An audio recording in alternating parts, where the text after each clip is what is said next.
Just in case you don't know, we're going to be recording this. That was that.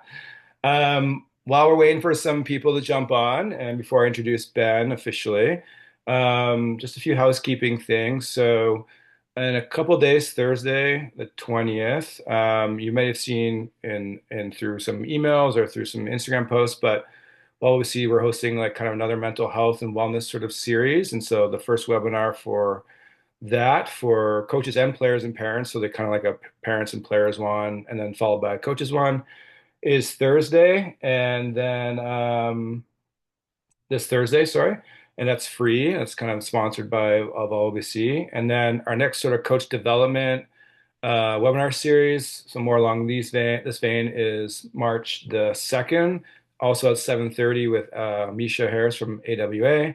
And we focus more on arm swing stuff. And then Matt Kruger, March 3rd, so the next day, kind of on like the skill gaps that he sort of sees across the country when he's identifying athletes for NEP and how he kind of uses motor learning and his practices and stuff to kind of help close that skill gap. So those are the two coming up.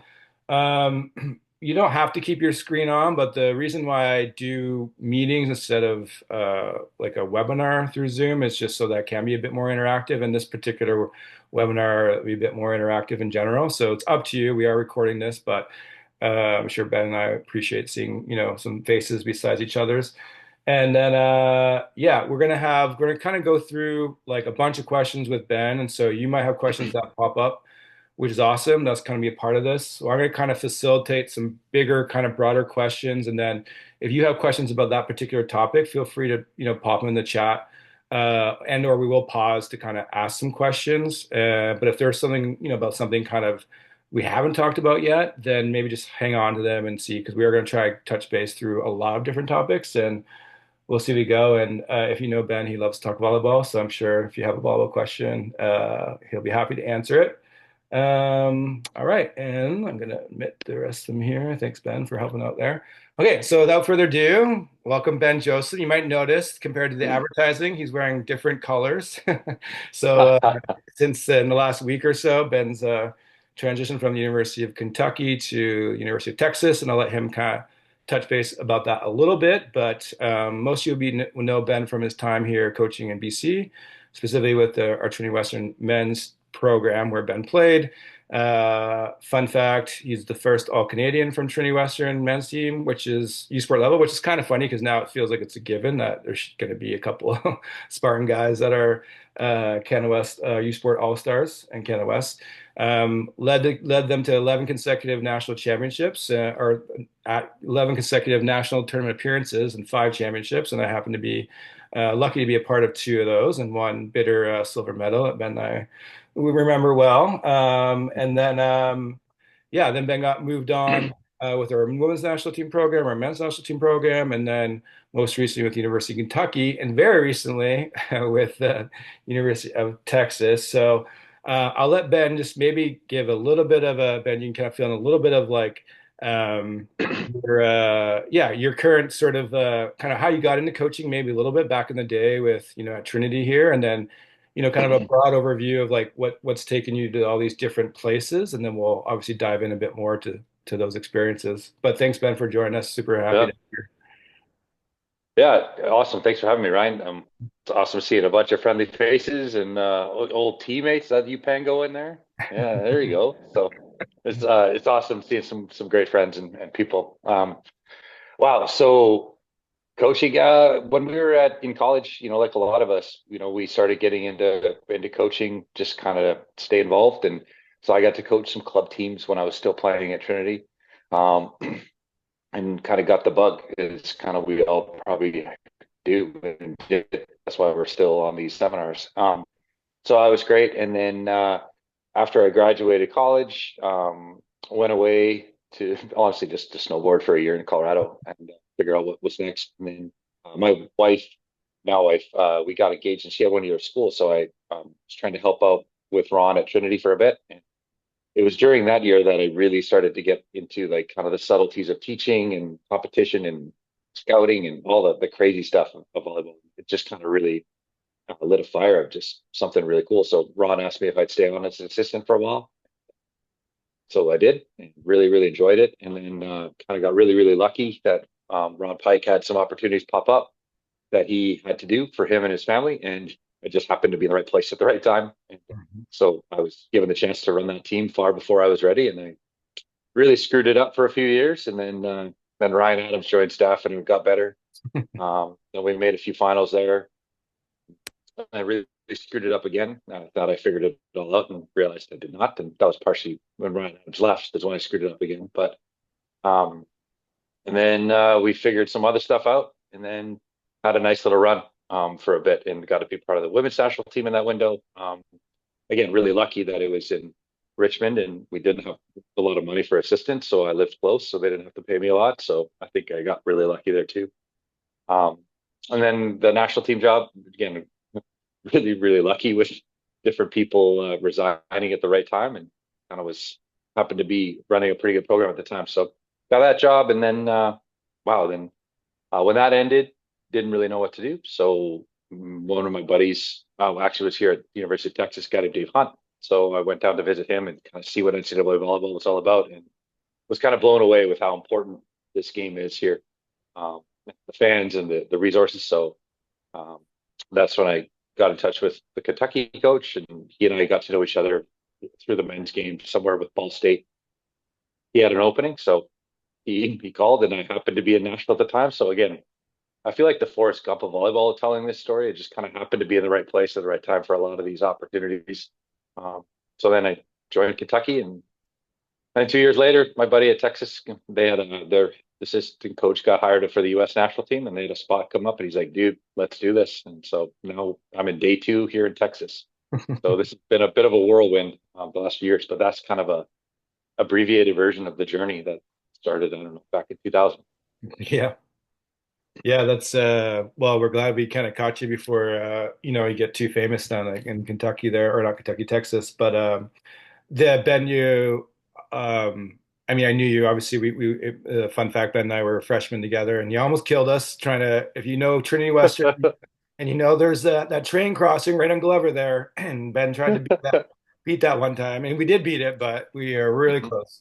But so I've known you for a long time, but and I've obviously seen you develop as a person, but as a coach a little bit, and you've probably grown way more now, even more since we've coached together. But looking back, kind of at your younger coaching self, as a assistant or even as a head coach, like if you were gonna tell yourself like, hey man, like here's a few things that you should kind of just, be mindful of or be aware of or stop doing or start doing, what do you think those things would be, just kind of that sort of quick snapshot back in time?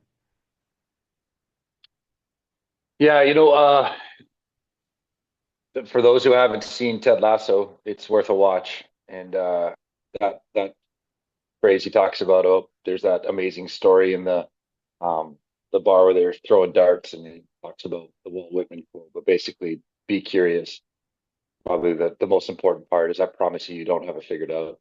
And I just keep getting hit in the head with that over and over and over. And every single time I start thinking I know a thing or two about this game, I get humbled in a really uncomfortable way.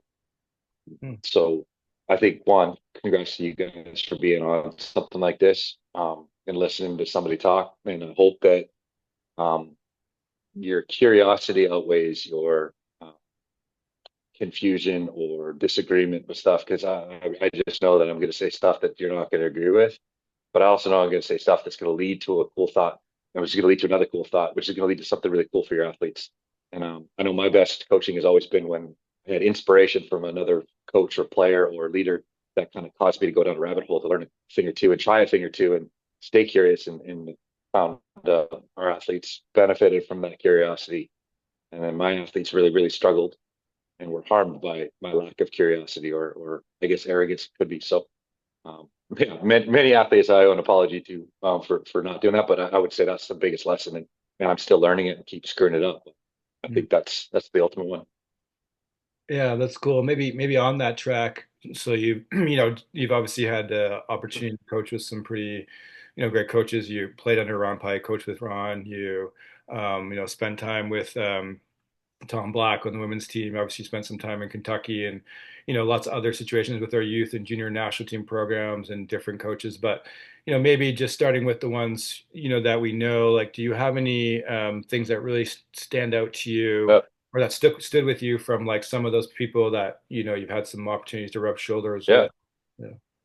yeah, sure. I'll actually run through kind of the coaches I got to coach with. So with Ron, I think organizational leadership was the greatest thing. Like him understanding the vision for his program and his culture, and then the organizing the people and the things that he needed to get the organization to be self-sustaining. I think is something that truly I learned from him. Again, Tom Black, I worked with the national team, with the women's team, and Tom is one of the greatest teachers of the game I've ever been around. And one of the things that makes him great is his discipline of staying on task with his cueing. So Tom was amazing at having a really clear vision of how to play each skill and how to teach it, and he had really clear ways of communicating it to the point of I always bugged him because he would send me a glossary of terms, and Mhm. these were the only things we were allowed to say to the athletes because he wanted complete consistency from every coach in the system of how an athlete would hurt.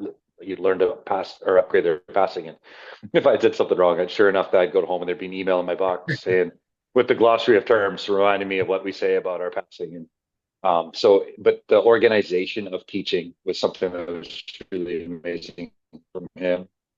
With Glenn Hoag, one of the amazing things is his ability to plan. Um, Glenn's ability to plan out a season and a training block, and how he knew where the end game was, and then he would work backwards to today was, and how we linked each day to each week to each month to each summer to each season over a quad is truly remarkable. But just the importance of planning as best you can with what you know was something that was really important from him. Um, Mhm. what was next? So with Craig at Kentucky, he his consistency was probably the thing I learned the most from him is his ability to. I would always get mad at him because decisions took too long. I'm like, come on, let's go, let's go, let's go. But he was just incredibly consistent. He would listen to the information, he would take his time, and he would always in every decision have the same process and have the same methodology to it. I think the athletes really thrive in an environment where in such a crazy environment where the game is hard, school is hard, life is hard, but the coach is consistent. I think that's a really, really great trait for a coach for athletes to perform with. Um, and then I think one of the things I love about Jarrett at Kentucky or at Texas here is Jarrett's really, really great at empowering his staff into their strength areas. So I've only been here a couple of days, but I've known Jarrett pretty well for a couple of years now, and so he's the one of the reasons they hired me is like I have a certain skill set, and he's like, you're just going to run with it, and no one's going to limit what you can do in your skill set. And I think it. So again, hiring the right people, and then empowering those around you to do the thing. So I think those are some of the kind of main lessons from a bunch of the coaches I got to be with. Mhm. Man, there's a bunch of other great ones, but Yeah, for probably sure. Maybe we'll stay on that last train of thought. So, obviously, you were assistant coach for Ron, and assistant coach for Tom a bit, and some other guys. And but say let's say now, or not even now, but how do you feel, or in your learning as a coach, as a development, like as far as the use of assistant coaches? So, what's maybe your philosophy? What's maybe your learning some things that you've learned along the way, good or bad, of like how to use them? Giving too much, giving too little, how to kind of incorporate that, how to even make decisions about, what to give or what not to give, and maybe how to make sort of a good team of coaching staff. So what's been some of the things that you've kind of learned that, we probably have a lot of head coaches on the call that maybe Mhm. do with their, their assistant coaches. Yeah, man, there's a lot there. So well, what first thing you learn is it's far easier to be assistant coach when you get to be full time at it instead of most of our Canadian coaches were making just a few bucks, but that's definitely nice. I would say the freedom within the system is kind of a core philosophy for me when it comes to head coaching and assistant coaching or your staff. It's really, really important as a coach that the athletes understand the framework that your team wants to play, and where kind of the lines are, the borders are. So we believe in these principles of the game. And then within that, the amount of freedom you can give your athletes to be creative, to explore the way they want to play within that framework, I think is a really important piece to the puzzle.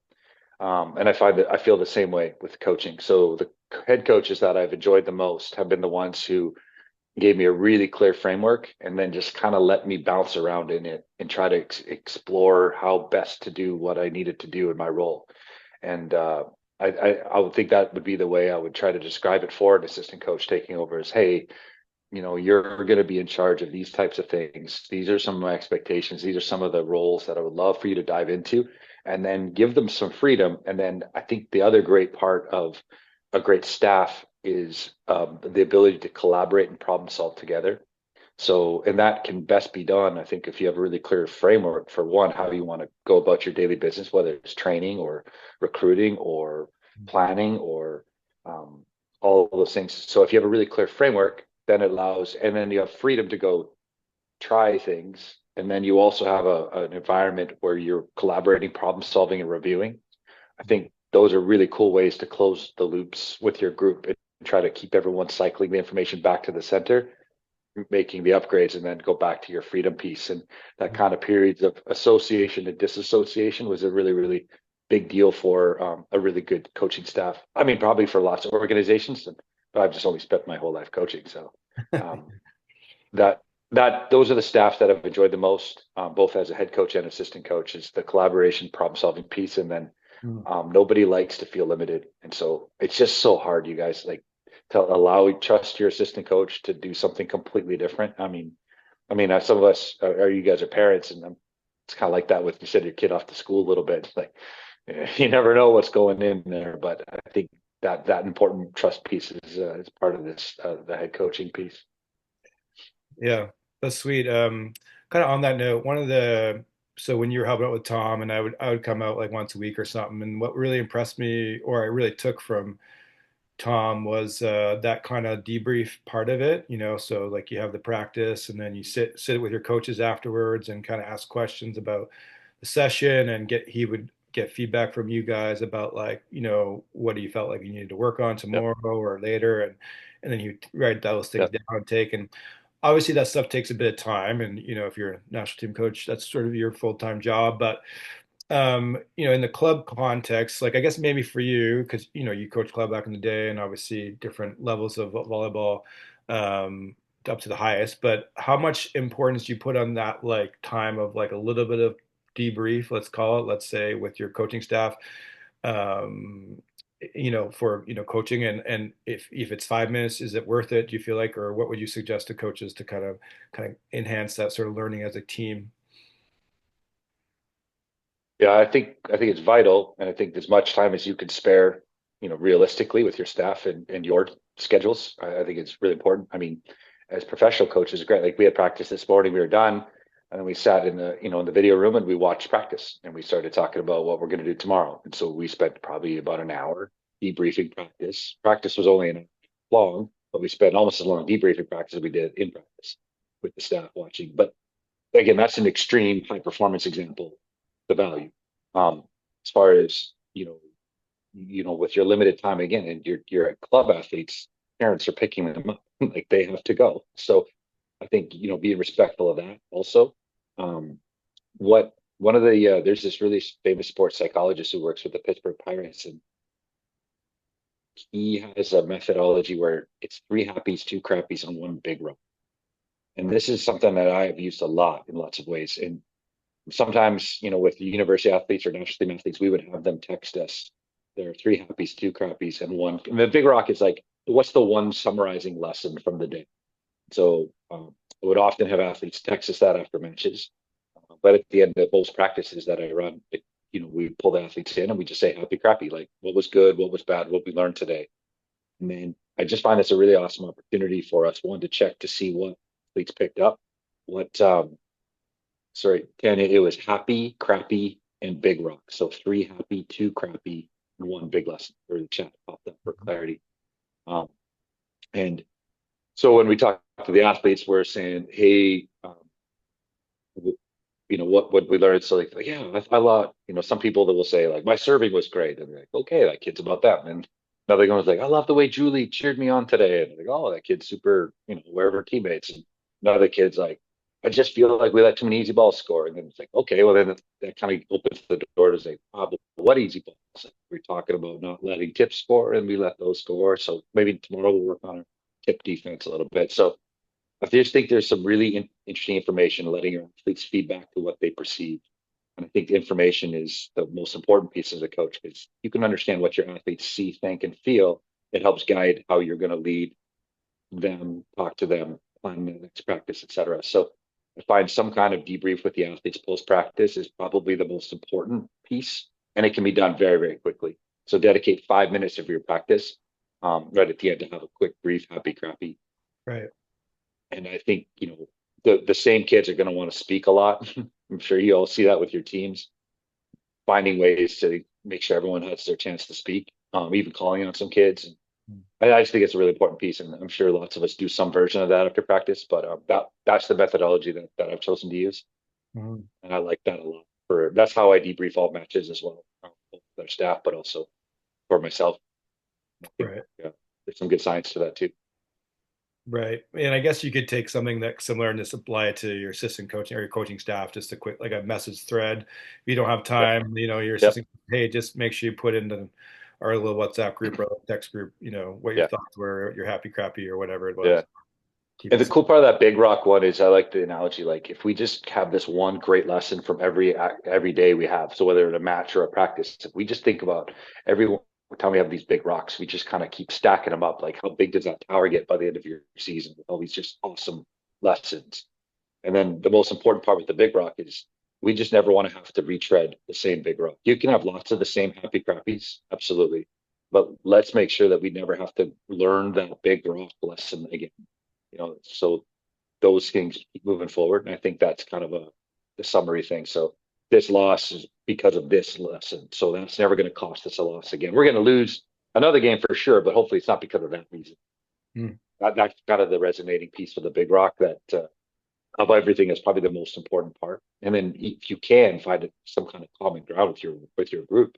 Hey, today this was the lesson of today was when we block high ball, like no one scores on us. Like, yeah, like we're all spot blocking, and then you got a little bit of juice heading into your next practice as you're an awesome high ball blocking team, Mm. or it could be a negative. Hey, we don't give effort. We're really terrible defense. So let's make sure the effort's not the reason we don't dig. Yeah. Whatever. Totally. Well, maybe on that, if you don't mind, I wouldn't mind going back, not back, but just kind of focusing in a little bit on your Trinity team. So, we're talking a little bit about some culture stuff and some big rock stuff. And I know, over your time there, you obviously developed a framework or some pillars to, what you to lead to success. It wasn't just like it, happened. Obviously, you recruited great players, great guys, but there were some things that you kind of really foundationally believed in and kind of built on and make sure was sort of always happening. So, I wouldn't mind, if you're okay, sharing some time about like for you, like yeah, what were some of those pillars for you and your success at Trinity? And it could be anywhere from culture to, practice to skill, like skill execution or priority. That you're like, this was who we were, like this is who we were, this is what we valued as a team. And that's these are the things why we were successful, besides having, good players. This is why we were successful and for so long, really, for a sustained long period. And obviously Trinity's still a good team, but yeah, you were a big foundation of that. So what were some of the things that you feel like this is who we were, this is what we're about, and that's what helped us be successful for a long period of time? Yeah, I think, we give too much credit to some and not enough credit to others. And that's kind of part of an organization too. It's really, really important that as coaches, the players win and lose games, and we're trying to help them perform better. So I got to be part of lots of wins and lots of losses. I always get really curious when it comes to like the success piece. So what I'm going to say is not what I believe is successful. What I'm going to say is the things that help me kind of help shape my teams. And then those players played really well sometimes. So I think the culture piece is much more complicated. Um, so I think the culture piece comes down to common ground. How do you find a group of humans and find common ground so that they can relate to each other? And your context is largely going to give you some direction to that. So at Trinity, we were really lucky, and that is a faith-based institution. So most people who attended had some interest in faith. And so that was led to easy conversations and common beliefs. And so that made some common ground very, very easy. So there was a natural advantage to the culture that way. Um, so, what is in your context, what are some of the natural advantages you have to lead to common ground, connecting the players to each other in a way that they can coexist, perform, and make each other better? And I think that's kind of a foundational piece to a team culture. Now, some of you will have the same team for a long time, maybe 3, 4 seasons. Some of you will maybe have them for 6 months. So your cultural upgrades are going to be relative to time, but also your ability to find, and then ages are a huge difference to cultures. Like, I don't know, I didn't talk to anybody when I was 13 years old. So getting, people to connect when they're young is more difficult than when they're, oh, but again, that's that's where it's a little bit more complicated. But I think culture is a really important piece. I think more tangibly, it's easier to talk about the three main pillars that I believed in were recruiting, performance, and development. What that meant for me is choosing the right people to be on the team. So for you in the club or high school context, this is your tryouts and your athlete selection phase. In college, we get to scour the country and watch and talk to lots of people and figure out kind of exactly who we want on our roster, and then we go and we try to recruit them. Obviously, high school and club is a little bit less extensive, but the point is you will still have a choice of who you're going to let be on your team, and that's probably the last moment you have full control of your roster. After that, the influence is between the athletes far more than you will ever influence. So I think who you choose to be a part of your group is probably the most important thing you can do for your roster. One, it'll affect your talent, but also two, it'll affect the way your team kind of interacts, develops, and performs. The development piece, this has to do with the teaching part for me. So I felt that if we got the best players or comparable players in, that fit our culture and fit our style and fit kind of and jived with me, that we would be cool together, then we'd also be a good start. Then the next job was I had to find a way to move the needle. So where they came into Trinity at 18 versus when they graduated at 23, my job was to try to move that needle further than everybody else, so better than your competitors. So this is where like the science of learning, the kind of the development piece, that how you push and pull the leadership, the influence as a leader will come in. So for me, kind of some main pillars to the learning piece. And I'm sure Ryan could dive into these in another seminar, but like I'm big on constraints, really big on ecological dynamics, really big on, I guess, challenge point stuff. So essentially, what I love to believe is, can we set up an activity that forces the athletes to figure out the solution?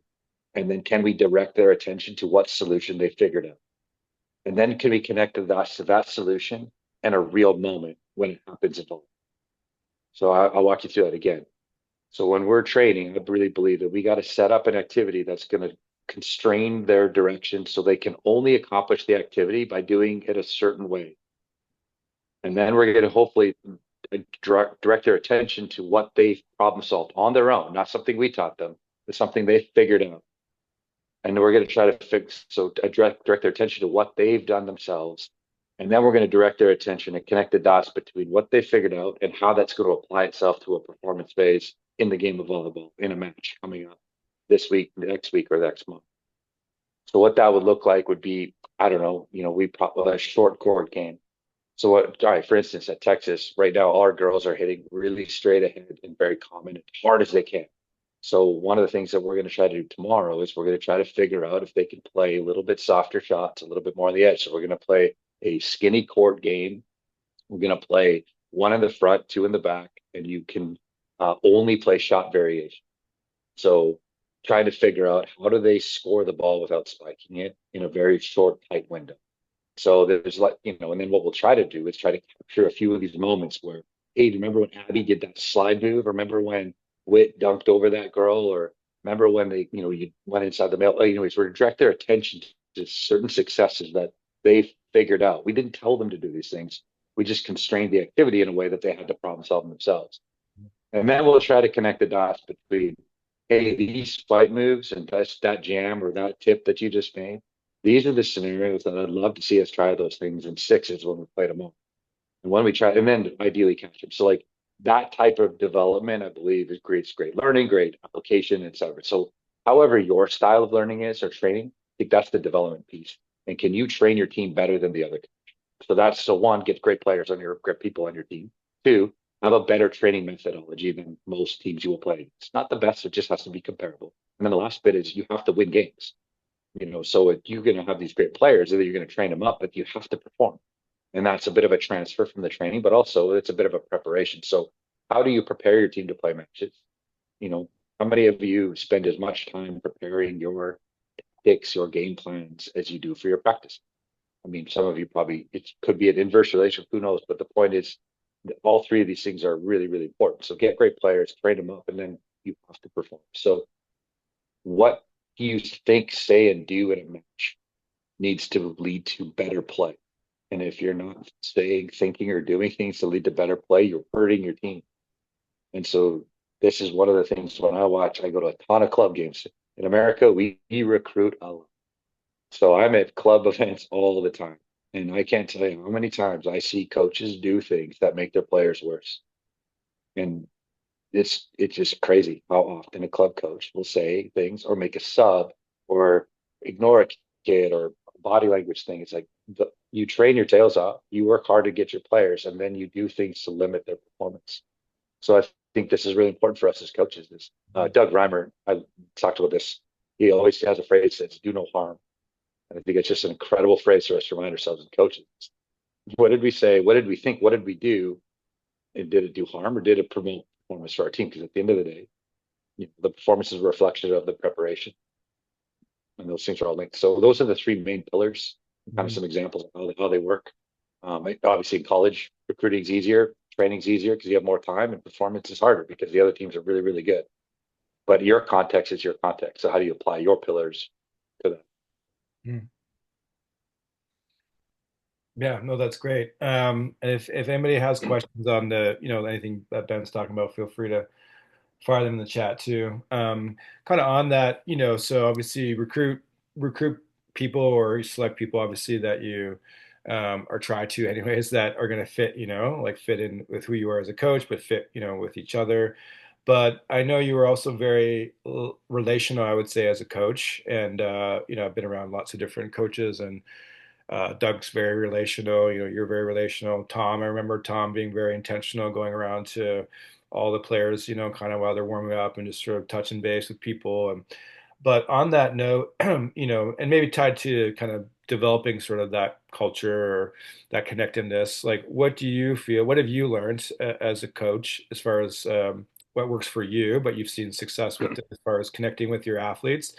And then what do you find is helpful, maybe kind of like in the things that you're maybe sort of orchestrating a little bit to help with team growth and team bonding, or do you leave that more, to your captains or assistant coaches kind of thing? So you personally, like, what do you feel is helpful or crucial to kind of build those relationships with your players, and then maybe as a team, how do you feel like you've some things you've learned to help to develop that sort of cohesiveness along the way? Yeah.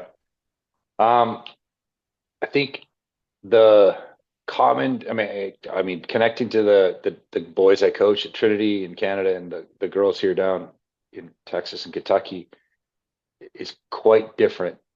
Um, but the need for it is the same. So I think I would summarize is authentic relationships and connection is what we're striving for. And I think, Marv Dunphy, the great coach at Pepperdine and USA, you can con a con, you can fool a fool, but you can't kid a kid. It's one of his great quotes. And I think it's so true. I mean, these kids will sniff it out if you're unauthentic. So figuring out how do you create a connection in some ways, like, if you're coaching a U15 team, like, for me, if I was coaching a U15 team, could have a hard time connecting with a 14-year-old girl. Like there's not a lot of things, but I think trust and intentional time are the two things that are universal for age and gender. Um, so I truly care about your well-being and your ability to get better at volleyball. And these are the things I'm willing to do to help that in building that environment of trust. So um, I think that was a really important piece for me. Now is, with some of the guys at Trinity, it was a lot of chirping and trash talking and goofing and kind of making jokes. And all of a sudden then you start feeling like your buds. And then you teach them a thing about spiking and they get better, and then they like you. So that was a little easier. When I first got to Kentucky, our setter was awesome. She was like, I tell her all the time, she was like a cat. And like, she would look at me every day and I just thought she wanted to kill me. Like, I hate this guy. But then every once in a while, she would show that she kind of liked me. And then she would go back to like wanting me to die kind of thing. It was just like this really, but it just over time and a lot of intentional relationships and really trying to show that I really wanted her to be good. I was going to do my best to help that. We developed a really, really cool relationship that ended up being really authentic. And that, but that was like, she was like, oh, yeah, versus let's say one of the guys that treated me more like a dog and we just were playing fetch and bros together. Whereas this setter was very much like a cat. It was very hard to earn her trust and respect. I think both were, whatever route you get to that point was really important. So authentic relationships, authentic connection, really important. I think it applies to that team building thing you talked about. Um, I hate ropes courses and paintball stuff and all the things that teams do. I really hate that stuff. But man, I love it when the team does that together. So if you could figure out team goes and does stuff, like the other night, the Texas team got together at Jarrett's house for dinner. Well, what happened after dinner is a pickleball tournament broke out, and then a game of bump.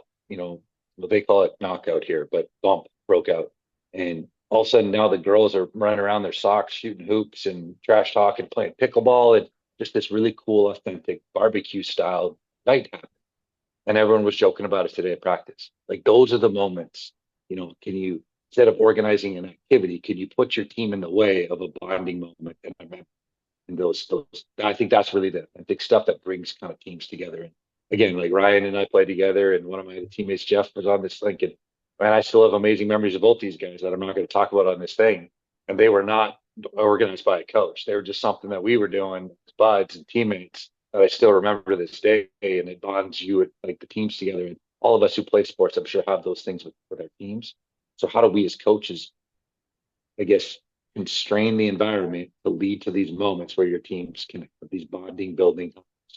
Mhm. I think that's really, really kind of important piece of the team building for me. It's supposed to let's go, figure out how to build a puzzle with a bunch of sticks.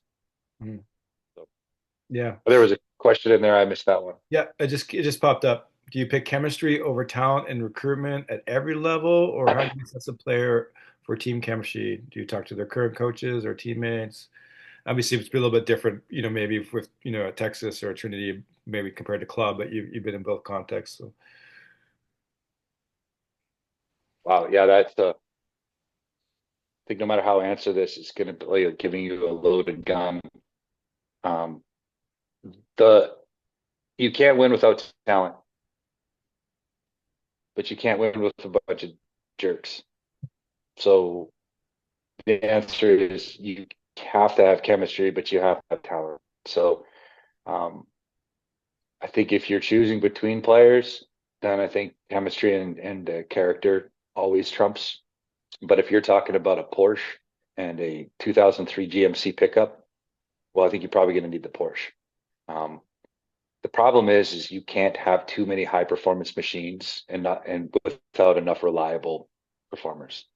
Um, so finding this balance between artists and warriors, I think, is an important piece for you.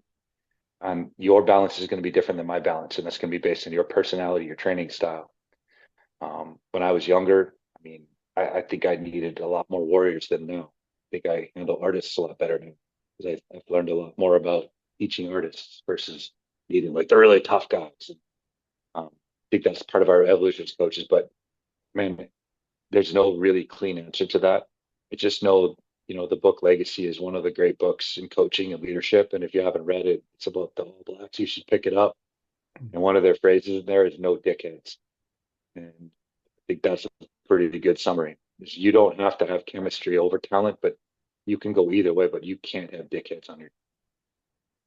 The book's called Legacy, and it's the book about the New Zealand All Blacks.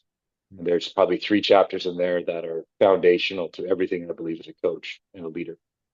I'm not going to tell you which ones they are, so you read the whole book. But I have a question. Oh, yeah, sorry. go ahead, Jay. So I coach U13 girls, and I guess One of the things that you sometimes are learning as you're learning with these young emotional new players and emotional roller coaster is, when are you their number one cheerleader and when are you holding them accountable? Because I know that I'm very much a cheerleader. We got this, but there was a little bit of a situation Yeah, last this is year. more like coaching stuff and not really relevant to me, really.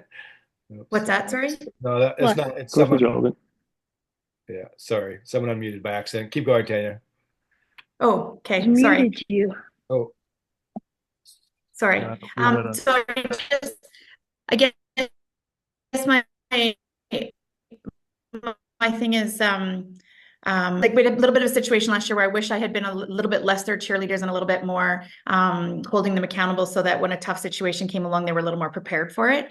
So this year I've sort of changed a little bit where I'm both. I'll always be their cheerleader because that's who I am as a coach. But just, do you have any insight onto how to not just be a cheerleader, but to hold them accountable, like that? I'm looking at that authenticity piece and stuff, and it's hitting home a lot right now because that's my style, where I'm trying to figure out what each player and how each player is a little bit different. And I guess I'm just looking into a little bit of insight with the younger ones.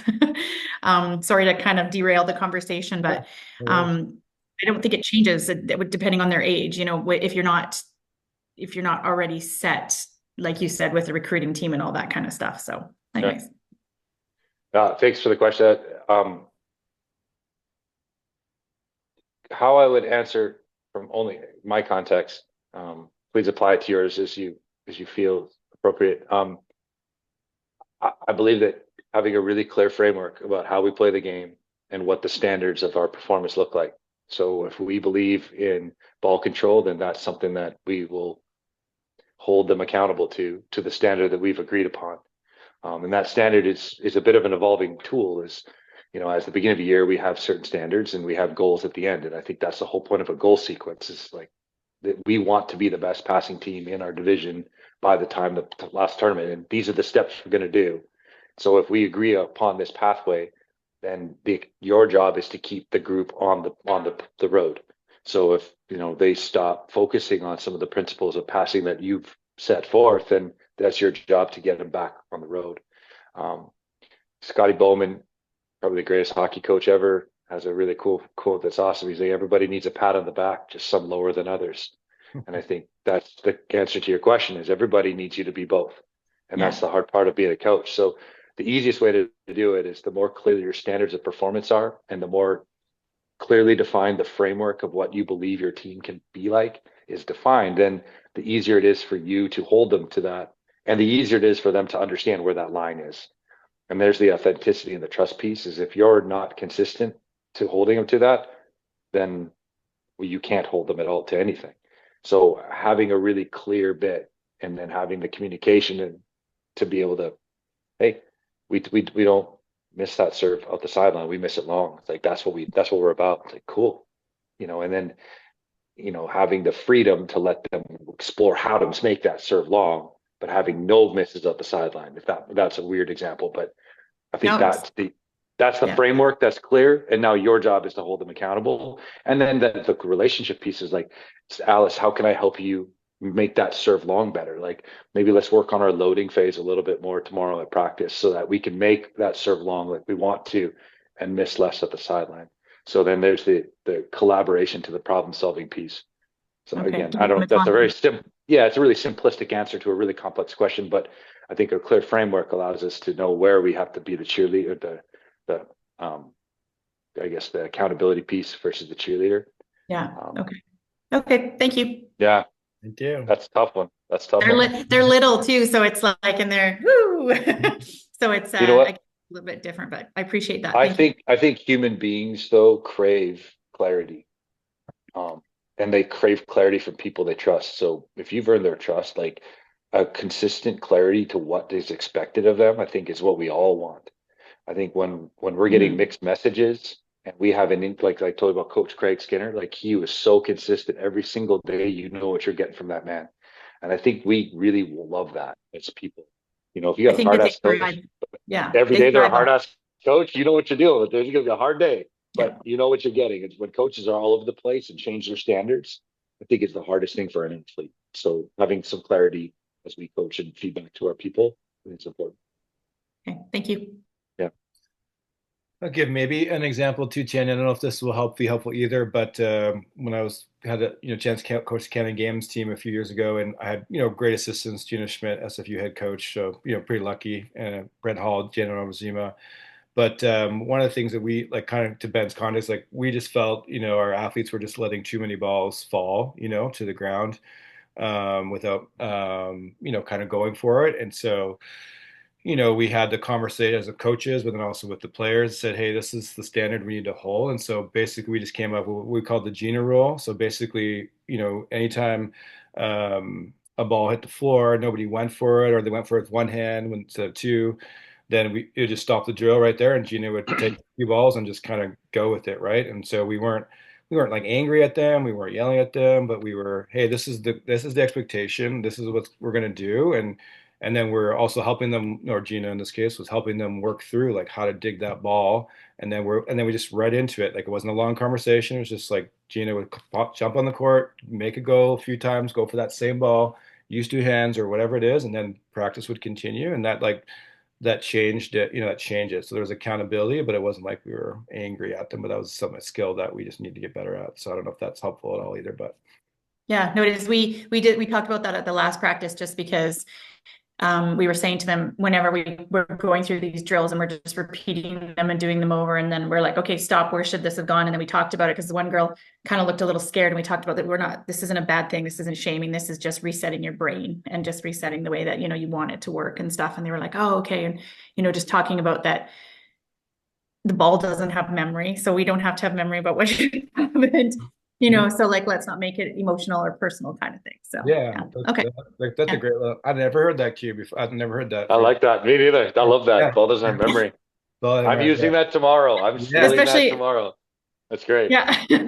Especially with the little ones, because like when I used to play, it wasn't rally point. When you made a mistake, it didn't cost you a point. There, you know what I mean? And with now these little ones, they're just like every single time something goes wrong, it costs somebody a point. So just trying to say to them, hey, you want them to be accountable and know what they can change moving forward, but you don't want them to, remember exactly what happened on that. So yeah, the ball doesn't have memory. So Right. And I like that, the Gina thing, you could apply that with anything. If you're working on free ball passing in the middle and a player misses it, just quickly have an assistant coach, or you just pop in two free balls and they feel good about, what I mean? They feel good about it. They had a chance to practice it. You don't have to talk about it. Practice moves on. But anyways, that's a great cue for both Ben and I. That's pretty amazing. Thank you. Maybe Ben, since we're chatting a bit about you're talking a bit about the guys at Trinity and the girls. So, I came from the girls at Trinity, as you know, and came over to coach with you at the guys at Trinity. And you kind of hear a lot about, differences and genders and how you approach them. And I think that there are some differences. There's that phrase like, boys battle to bond and girls bond to battle, or whatever it is. But I'm curious, like, now that you've spent some time, with coaching females, like, what have you learned or experienced, if anything, different? And obviously, you're dealing with some high performance, athletes. But yeah, what has been your learning or takeaway there, if anything, so far? Yeah, I love kind of giving credit to other people's quotes, but here's another one from Art Dunphy: is athletes are happiest when they're improving, and I think that's universal to both genders I've coached. When I first joined the women's national team, one of the things Tom Black told me is these athletes really only care if you can help them make more money and go to the Olympic Games, because these are professional athletes. It's like, oof, it's a strong statement. And I don't know if I fully agree with that, but at the end of the day, athletes are happiest when they're improving, because they have dreams and goals, and they're putting a lot of time into this game. And if they don't see improvement and investment from you, then I just don't think that they'll get into it. And I don't think that matters to the boys I coach, to the girls I coach. I think athletes are on a spectrum. And I think you can probably generalize that maybe males are this half the spectrum, and then there's this section of overlap, and females are in this spectrum. I think that's probably a fair statement, but I think it's important to understand that every athlete you coach is on some kind of spectrum between emotionless and emotional. between kind and mean, between all of these like contrasting emotions. And I think understanding where your athletes hit on the spectrum and then where they hit in relationship to each other is a really important piece. Um, where that hits from for me coaching, I found the best boys teams were the ones who spent more time on details, and the best girls teams are the ones who spent more times on creativity. And I think that's inverse relationship to how they were trained. Mm-hmm. What I've seen is the boys I recruited were incredibly gifted athletically and were not to be detail focused mechanics. So at Trinity, we spent an awful lot of time on mechanics and details because they had athleticism. They weren't very good at details. On the flip side, especially here in America, the girls start playing volleyball. Like I was walking around a court, and there was like 30 courts of little 8-year-old girls playing volleyball, and they all looked like sweet. I'm like, holy smokes! Like they all can bump and serve and stuff. Like, man, my 8-year-old can't even pick up a volleyball. So it's some of these girls have been playing organized volleyball since they were 8 years old, and under these really expensive developed clubs. So they have a very specific, detailed way of playing the game.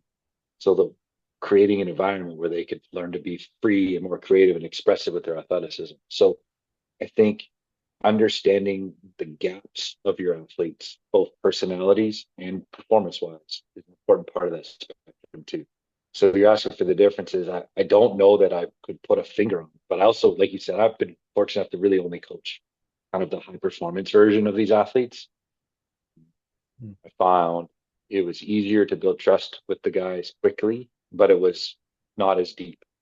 And the trust that was built with our female players took a lot longer, but was a much deeper trust, into the point of like blindly trusting what I would say. Whereas that was my experience with the last two teams I coached. But maybe that's my own personality involved. So I think more importantly, figuring out the spectrum of your athletes and how they relate to each other is probably where I'd spend more time. Mm. Our flaw in coaching boys is we don't spend enough time on mechanics. We don't understand the fundamental movements that are required to play the game. Girls spend too much time on details and technique and not enough time learning how to hit the ball really, really hard and really, really hard. Because we think that it's a bumping game, but it's a spiking game. And it always will be a spiking game. So how do we get them to spike the ball harder at some point? And that is at every level, the teams that spike the best win the most. And there's no stat that can disprove that. Sing is overrated. Spiking is the game. There's a controversial statement for you. So. No. Well, I know we'll get to that. I'll come back to that. I just want to, before I forget, a couple questions, and then we'll move on to maybe some specific skill stuff and spiking and oh yeah, the book. So Legacy, you recommended Legacy. I know you're a big reader, but do you have any other books just kind of fire you to share with us? Yeah, so there's probably four kind of foundational books to have shaped my coaching beliefs and philosophy. Legacy is one. Moneyball is another one. Growth Mindset is another one. And Inner Game of Tennis. Those are the four. So Inner Game of Tennis, the summary is basically you're talking about the automatic versus the analytic, and these two selves, or these two parts of your brain. And our job is to try to help our athletes live in the automatic and not the analytic, not judge their actions, both good or bad.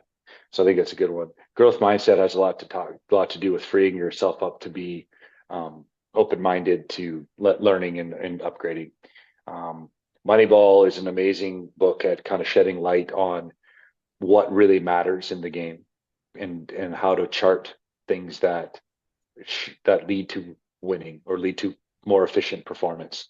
And then Legacy is a really great book on culture and leadership. So those are kind of be the summaries of those four. So, yes. And maybe on that, I wanted to ask a little bit about Moneyball, dive in maybe a little bit of the Trinity a bit more, where again, obviously you have a framework that you created, possession volleyball. I'm not sure where that is how developed that is, or it's the same. And a lot of that came from sort of your understanding and studying of the game. And then with that too, obviously the program did really well, but also your Trinity producing so many athletes that are going on to the international level. So, 3 guys at the last Olympics, I think 3 at the previous one, and then 2 on the alternate, and then probably like another 4 or 5 that are in the long wrists, right, of the 18.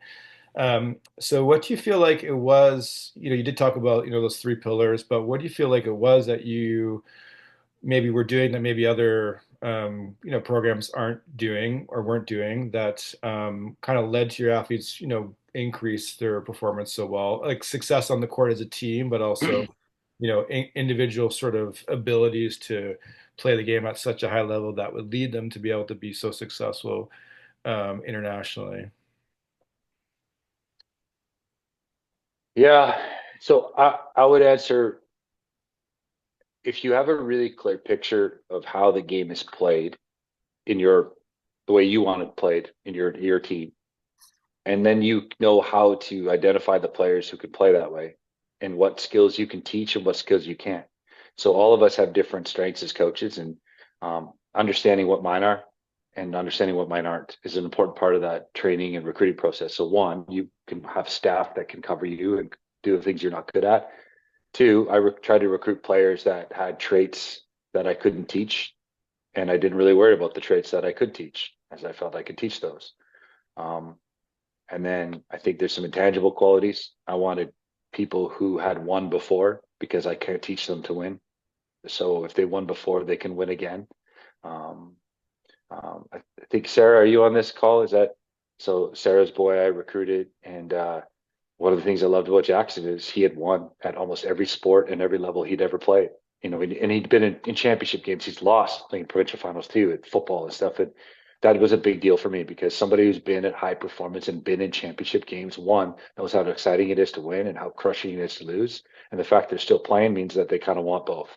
And that's an important trait. And I cannot teach a player those things, but I can teach them how to block a little bit better, serve a little flatter, so those are some things, and work ethic is another one.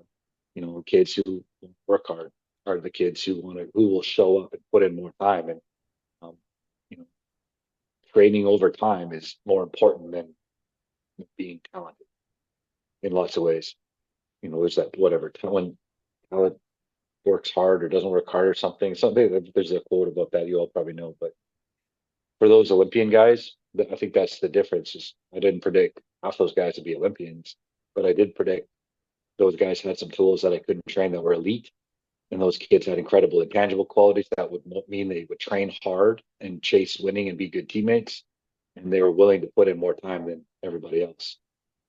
And then again, here's another Marv Dunphy quote. Marv was at 7 straight Olympic Games with the men's and the women's here in America. And I asked him one time what the common theme was or thread between all of these Olympians over 7 quads. And he said 2 things. He said, the best players are the ones who improve the longest. And this is true to the players that I coached at Trinity who went to the Olympics. Is these are the ones who continue to improve all the way through their 5 years with me and are still continuing to improve. Like Eric Lepke is playing his best ball that is coming towards his 30s as he did ever.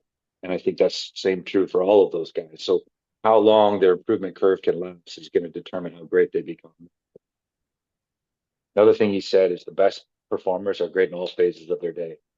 And I think that's a really important piece for our holistic development of our players is you can't pick and choose where to be great. I think if you're great, you need to be great in all phases of your day. And again, the progress to greatness, like my oldest son is really into hockey.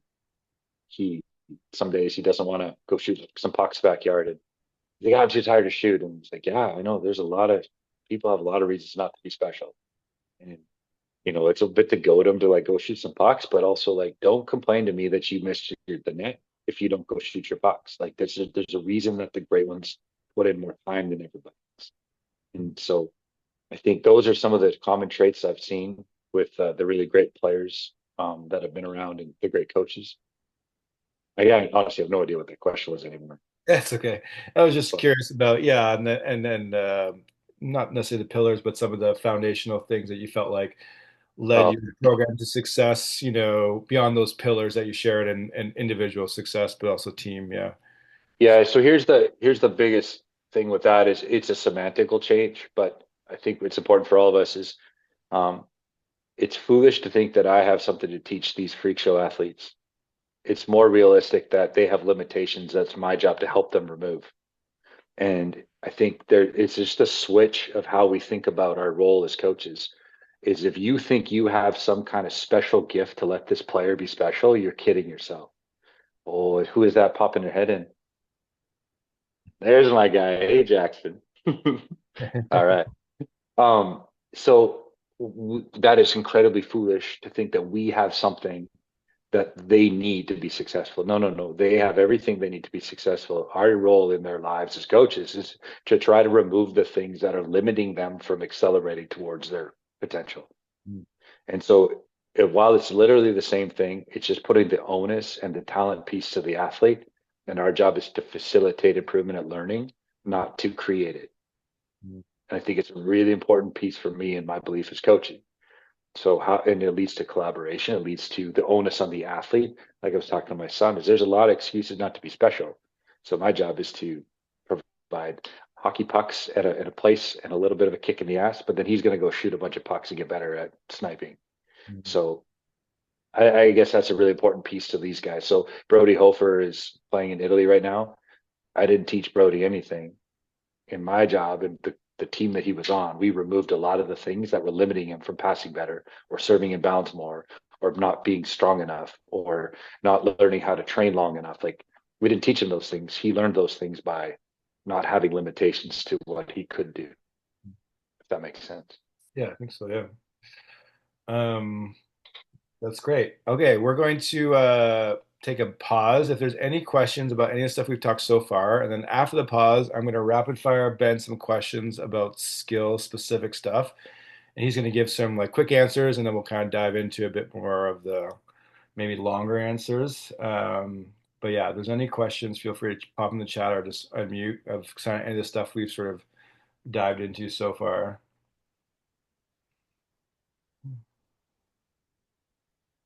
Mm-mm.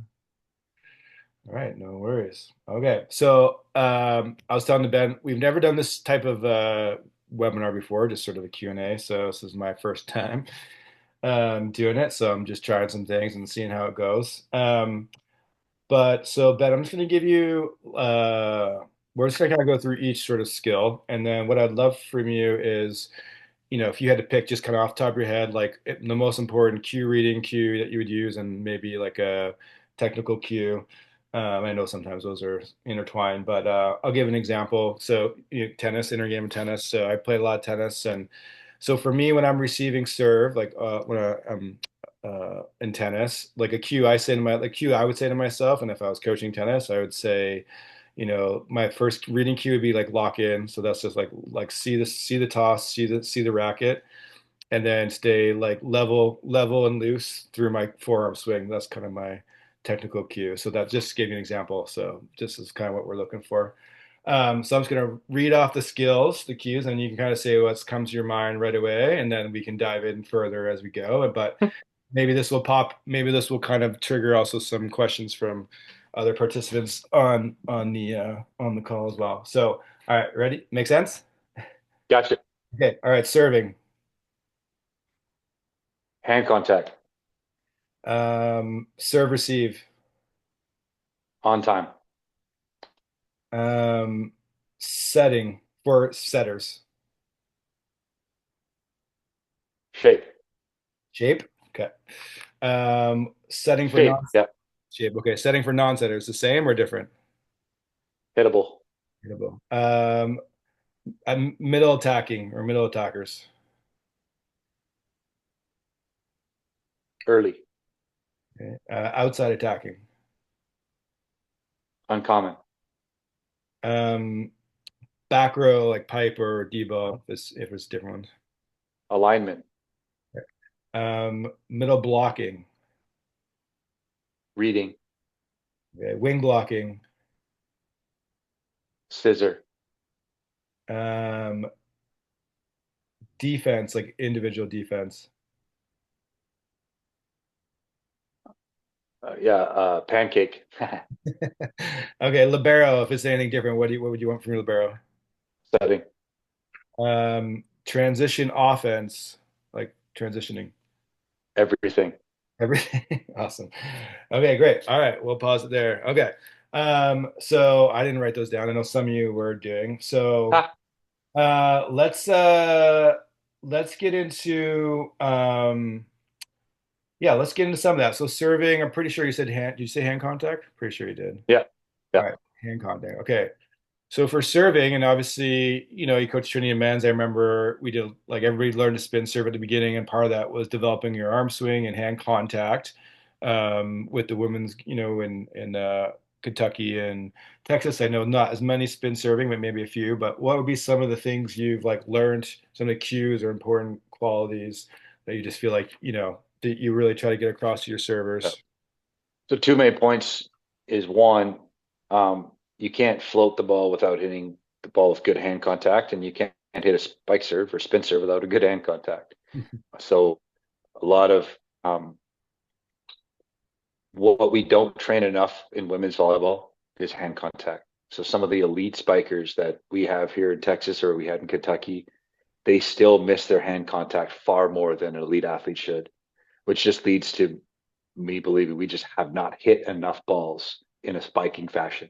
And then part of that, to your point is, so here's two names for you that are here at Texas that are actually mind blowing. This is one girl named Abby Vanderwall and another kid named Kari Spears. So remember these names. There's something else. But here's what we're going to start tomorrow is they're all going to hit jump serves to the point of they're great spikers, but they have got to hit the ball way more with their hand and learn to spin and manipulate the ball. So what kind of spin do they put? How can they hit flat? How can they hit down? How can they hit sideways? I think hand contact when it comes to spike serving or float serving, they just have to have more control of their mechanics. So we spend way more time with our platform and not enough time with our hand overall. If you take a look at your training environment, I want you to think about how many times you bump a ball versus spike or serve a ball. Mm. And I think, I would guess it's a really disproportionate number, especially in the younger levels of women's volleyball. Mm. So I think hand contact is everything. Because you got to be able to float the ball to hit a float serve. You got to be able to spin the ball to hit a spin serve. And you got to be able to, at the end of the day, the points come from spiking, not from any other skill. Mm. So your ability to hit the ball with your hand is your ability to progress in this game. So how soon can we get them developing that skill? Whether they use it or not, at 12U, they can't jump high enough yet. That's fine. But they can still be developing that skill because there's thousands of hand contacts that are needed at every age group along the way so they can continue to progress through this game.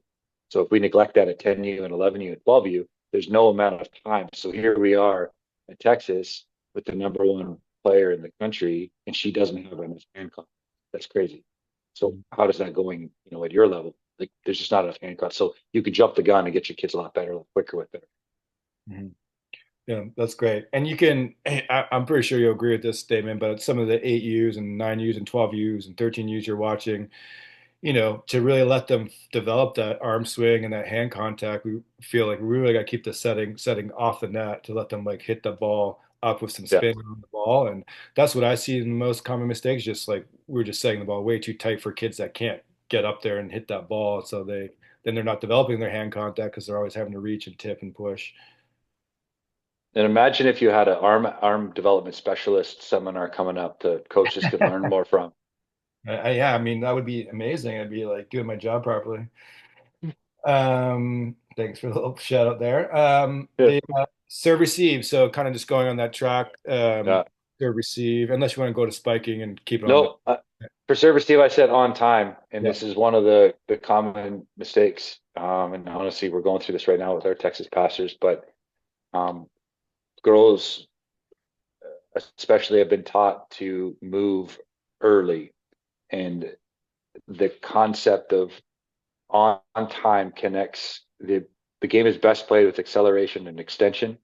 So our ability to accelerate to the point of contact, and it also links the most important skill in the game is reading.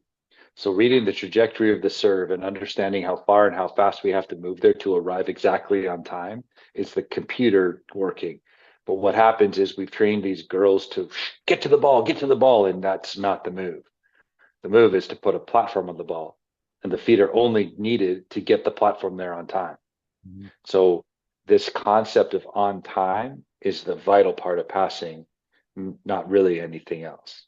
So whether your arms are straight or bent, that actually doesn't truly matter. Your ability to get your sweet spot to the ball on time is really what passing is all about.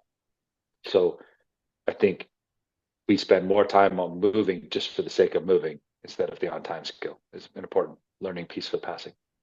Right. And just to clarify, so you're referring to making sure, let's not just move for the sake of moving, but let's move in the right direction and let's get our platform on the ball. A platform on the ball on time is more important than trying to get our feet and get behind the ball. Is that fair to say? Fair. Yeah, I've never seen anyone pass successfully with their feet. I mean, it's their platform that matters.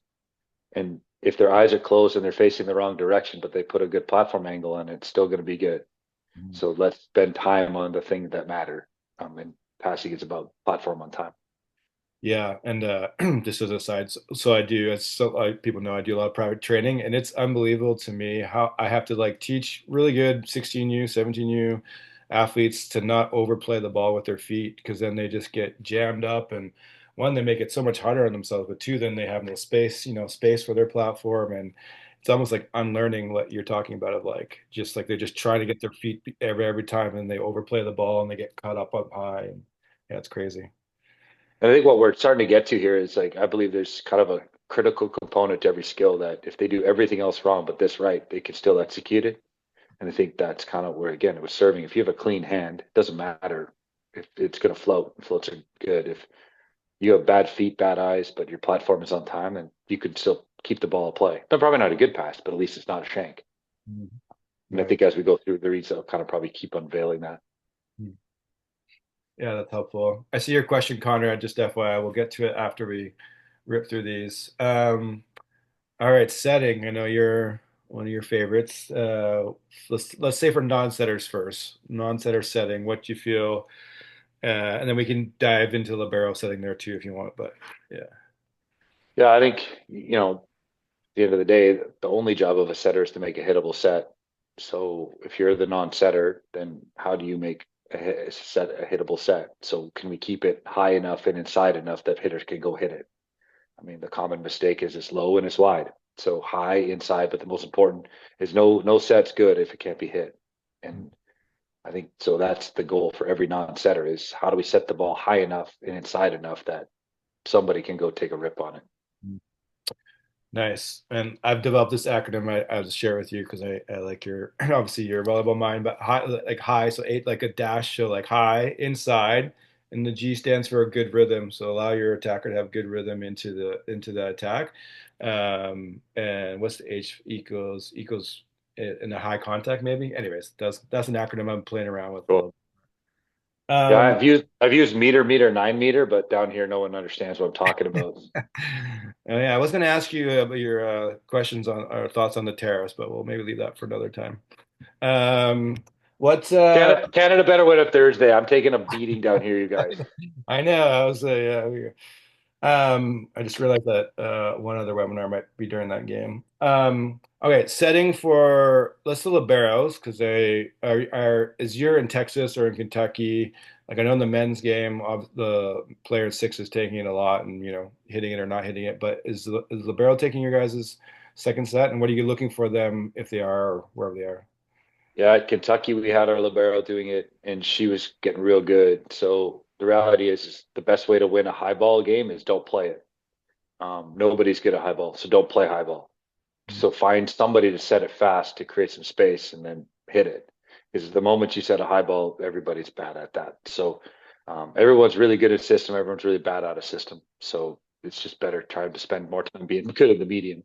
But I think so. Use your libero to create more systems or situations where you don't have to set. I think that's an underrated skill for that position because if they're playing libero, they're probably good at passing and they're probably good at digging. But the separator for all liberos to me is how they present hittable situations, whether it's in system or out of system. So um, that's a really really important skill for libero. If you can't do that, then for me, you can't play that position. Right. All right, setting, real setters. What's some big keys or Yeah. yeah. So I said shape. And shape is a really, really important. Understanding the shape of the set is part of it, and understand the shape of your hands is the other part. And I think those two pieces, you know, there's so much belief on setting technique. So I'm gonna not get into that. Is more having a consistent shape to your setter's hand, pre-set and post-set is really important. I'm not going to tell you what that should be. That's a different discussion. But I think the consistency of those two is really, and then understanding what the shape of the set needs to be to the different positions and figuring out a way to judge that. I've seen people use stopwatches. I've seen people use like a line on the wall with a camera. I've seen people just like there's like some kind of NOAA machine or something. Like the point is they're all trying to figure out how to consistently produce a shape to the set. So the new application Ball Time does a good job. They have like some cool trajectory lines that they use, but the point is the fact that all of these things, all of these different strategies to judge shape should kind of reinforce the importance of having a consistent shape to the set will lead to great rhythm for your spiker. And that's really the whole job of the setter. Rhythm and repeatability is way more important than decision making. Hmm. Setters' brains are overrated. Setters' ability to make repeatable sets is the job. Yeah, maybe on that, and for that, just in case people don't know, we do have obviously does have a partnership with Ball Time, so you can get 10% off Oh, subscription with Ball Time. Yeah. that Um, one I didn't know. I knew about the Misha thing. That one, the whole time I didn't. So, great point. um, with that, maybe, do you put, constraints like, and maybe it depends on the setter or whatever, hey, if you're like this third of the court, like, we just want you to set like a go and or a bic or like 50, don't set a long string set to the right or same vice versa. Like, or do you progress through that a little bit with your setters? Like, you're coaching 13, 14U, 15, whatever. It's like, hey, if you're over here, like these are kind of your options, or you're just like, hey, just learn how to make good decisions, or what's your thoughts on that? I'm a big believer in this kind of if-then relationship. So that has constraint pieces to it, but I like to give kids fixed thens and variable ifs. What that means is, to your point, if you are on this side of half court, then we set these two options. Your choice on the option, but these two. If you're at 10 feet, then we're going to set high ball to zone 4. So giving then you limit the amount of decision factors an athlete has. And then as the athlete shows some promise and ability to process those ifs, then you can give them more variables. But having more variables that lead to fixed ifs is a really cool way to train your decision making process for all your skills. Mm. Um, so for setters, I think that's really, really important as you're learning, and then letting them fail through that. So if you're moving forward, then let's play gap go. I don't care who you play either one, and then you start to let them figure out when they should run the gap versus the go, or so the 31 or the left side. Um, and so I think that if then relationship is a vital part to kind of my whole belief on coaching decision making. Yeah, that makes sense. Thank you. Um, all right, let's go attacking. And you said with middle attacking on time. I think that was pretty sure that was your phrase. So anything you want to kind of add to that with middle attacking? So I think the most important piece to hitting middle is it needs to be a terminal set. So when you set the middle, you want them to hit the piss out of the ball. And you want them to score it at a high clip. It is the most efficient ball there is. So whether you set it fast or whether you set it slow, you want to nuke that thing and force your opponents to deal with it. Because you're not going to pass perfect very often, the higher levels you go. So when you do pass perfect, you want there to be a lot of danger through that middle ball. And so, yeah, you're right, James. I said early, and early applies in two ways. It's about being loaded with your shoulder early enough to hit it as soon as you want to. Your tempo is your choice of your personnel and your physicality, but you need to be able to hit the quick ball early. So um, I think that ability to be terminal and an early arm, an early attack is what leads to that. So And then there's so many applications of the way the offense sequence goes is if your middle can kill, then they have to dedicate. If they dedicate, they create space. If there's space, then there's scoring opportunities. But it all starts on your ability to be terminal. And if you don't have a terminal middle, your offense is going to have a real hard time. Awesome. Outside attacking. I said uncommon. So the ability to hit balls to uncommon spaces. So the biggest issue, like again, I was raging at practice today, is there's all these just fantastic attackers in the gym, and they're hitting long angle at liberos. So long cross court to zone 5 where liberos are digging them. It's like it just could not be more frustrating. And this is where your ability as an outside to hit uncommon spaces. So where does the ball not tend to go? And your ability to do the again, yeah, just uncommon is the only way to say it. So everybody wants to hit exactly where they're facing and pretty much exactly on time. So how do we teach athletes to hit offline or off time? Ideally both. And the more offline and off time they can hit with appropriate velocity, the more uncommon spaces they're going to find and the more kills they're going to find. So every block defense is designed around the common shot. So how do we find ways to play to uncommon spaces? Yeah, that's and Pierce degree for obviously the Trinity just does that so well right now for the Trinity men. So if you're looking for someone to watch out there, he's a good guy to watch. Um, all right, I'm not sure how many back row. I know you with the back row pipe. I think you said alignment, and I'm guessing you're referring to kind of a BIC alignment. But maybe you can talk through that a little bit, and then if you're coaching like a younger team, how important do you feel like it is to, um, train the back row, even if it's just sort of a normal higher set like development for younger athletes, and that right side back row, which we don't see as much in the women's game, but starting to see more of it. What's your thoughts on that?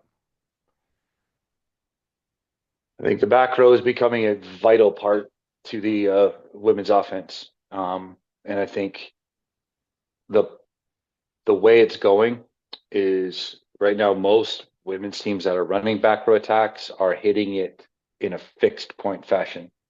And that is not the most efficient way to run it. The teams that run it the best are the ones who have more of a floating pipe. And this next quad, you're going to see a ton of international teams starting to go to it. So it's already happening in all the pro leagues here in the States. So Love, PVF are all starting to run a ton more back row. The national teams or at the Olympics run a ton more. What the other cool part of the back row ball that is applicable to your levels, maybe if you're not physical enough to jump and drive, is their ability to spin the ball from a high point. So a lot of us play back row threes or some version of deep court games. I think this is an underutilized skill. So your ability to high point and spin to space, I think is a really important tool. So developing a back row attacking ability, one, is going to be a really important skill for your attackers as they move through the levels. And two, it's a really great way to develop a high point of contact and the ability to spin the ball with their hand into space. So I would spend a lot of time on that. Now the alignment piece is kind of has to do with kind of the bit of a hack to running a really high level in system pipe. So I think that's much harder to unpack here. But I would say even if you don't plan on using a pipe as part of your offense, I think developing a pipe attack is a really important part for your athlete's development when it comes to their arm mechanics. Yeah, totally. And the alignment for the might be a bit challenging, but the floating, do you feel like the floating like versus a set piece, do you feel like that could be started to put into place, even like 16, 15-year-olds as far as the back row goes, and maybe just for people who maybe don't quite understand what that means as far as floating, we'll unpack that a little bit. Yeah, so fixed point would be more to reference like a certain spot on the court, no matter where the setter is, that's where the ball is being attacked. A floating point would be more the spiking point is relative to where the setter is. So it will move along the court, along the net, based on either the pass or the setter. So it's a floating attack point versus a fixed attack point would be the best way to describe it. And then every offense has different kind of some plays are fixed, some plays are floating, and kind of how you organize that is kind of up to you. It's a cool part of volleyball. I think a floating pipe, especially if it's close to the setter, lets you run it a little bit quicker. The easiest ball in volleyball is to set or spike is the one that goes straight up and down. The more horizontal a set has, the harder it is to hit. So the faster balls you want to run vertically, the slower balls you want to run horizontal would be a good way to kind of deal with your offense. I think we Right. all inherently know that, but I think that has the fundamental piece to the BIC or the pipe. Hey Adam, got some sass content. Where does the step slide fit in with the pipe? Do you think it'll disappear as the pipe evolves? Do you think the step slide is still efficient? I think the step slide is vital. And so the slide BIC is the default pattern, right now for all the top teams in both the US, but also the last quad. What we saw at the highest level is women's volleyball, like at the Olympic Games, you're seeing the D ball and the front quicks take more priority. So when it comes to only USA was running the slide at the Olympic Games. Italy, Serbia, China, all of them were running D balls and they weren't running as much slide, except for certain rotations. All of the top American teams are all running slides with BICs. So the pipe is becoming a really, really important piece to the puzzle so that it's no longer a two-hitter rotation, it's a three-hitter rotation. So we're not seeing a lot of pipes in the back row setter rotations yet, because you have your three hitters, but we need to create a third hitter in the front row setter rotation. So the slide pipe is becoming a really, really important ball. Yeah, Matt. Hey, good to see you, by the way. I coached Matt back in the day. The question is, do you run the C with the slide? Yeah. So if your player, the American team, the national team loved that one. I can't remember what they call it. They have a funky name for it, but I think the problem with the C is it has more of a horizontal fixed component to it. So if you don't have a dynamic lefty, it's a little bit harder to connect on. So what we found is running more of a BIC, like a pipe, a floating pipe with the setter is a little bit more effective and efficient than the C inside the slide. So what Matt's talking about is the slide here will go out and they'll run like a back fixed point. A BIC is, sorry, a BIC is what an American calls a pipe. I know who paid my bills now. Come on. But so what Matt's talking about is the back C or the back pipe inside of the slide is a really cool play. I just don't think it's as effective.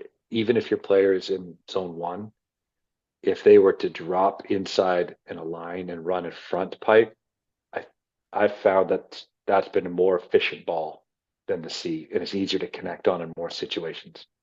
But the slide attack is the hack. And that is such an incredible attacking tool for women.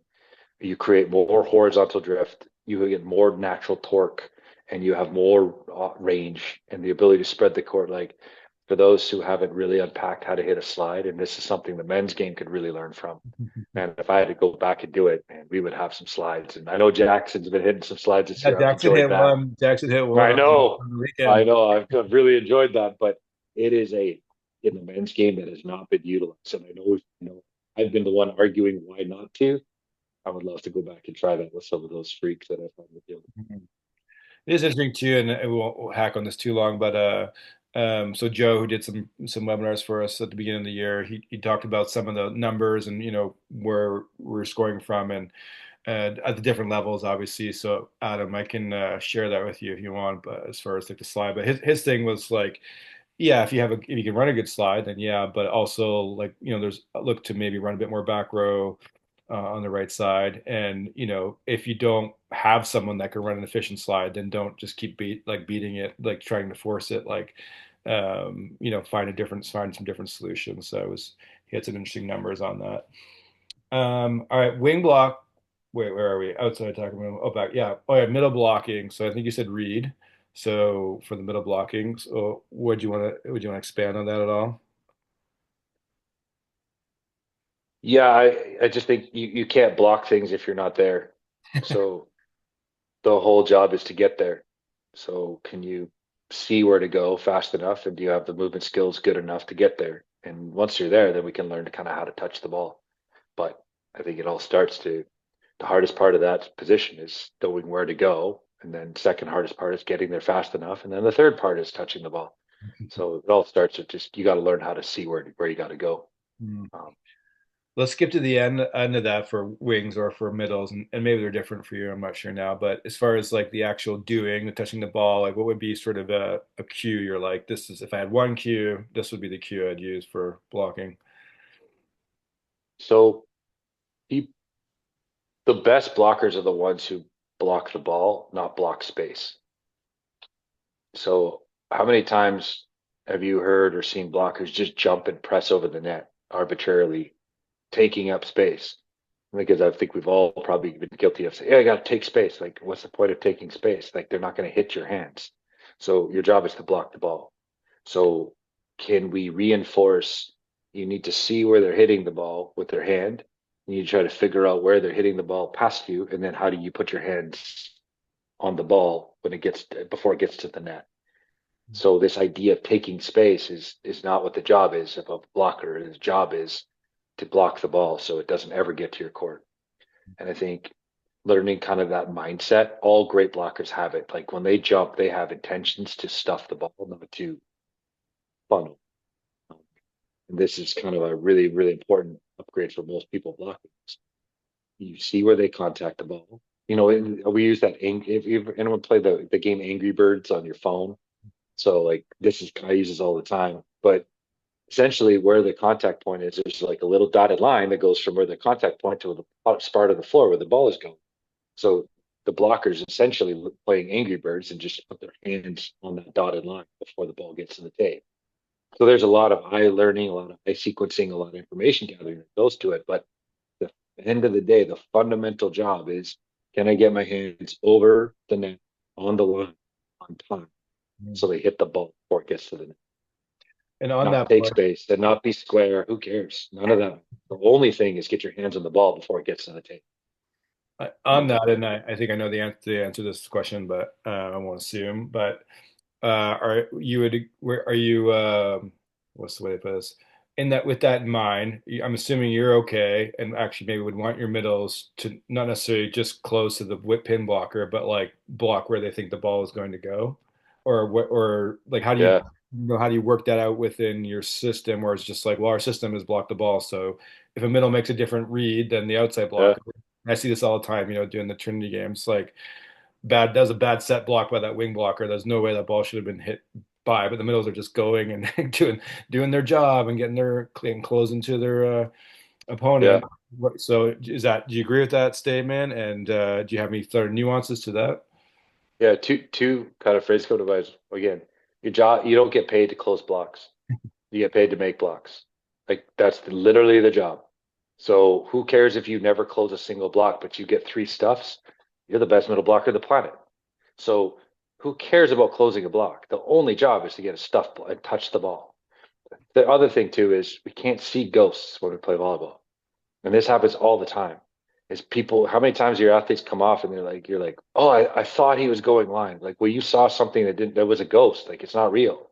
And so there's no such thing as I thought something. Like, you either saw it or you did it. And so whenever that's happening, we just haven't learned to read the cues enough. So the goal is to block things that are real, like the ball crossing the net, not some imaginary space that the ball may or may not go to. So this is, I think, a really important piece is we don't get paid to close blocks. We get paid to make blocks, and we only block things that are real. We don't worry about ghosts. Oh, Uh, Lindy, what do you got? Another old teammate guy I coached with. Jeff says, interesting point on blocking. 20 years ago, I felt like funneling to the D was the most important or the goal. Are the blockers and back row then reading on their own, like two separate systems?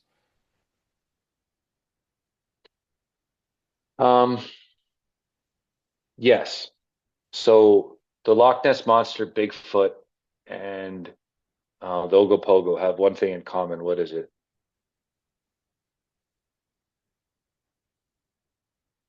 Sorry, everyone's muted. You might be answering, but I guess I'm supposed to answer that question.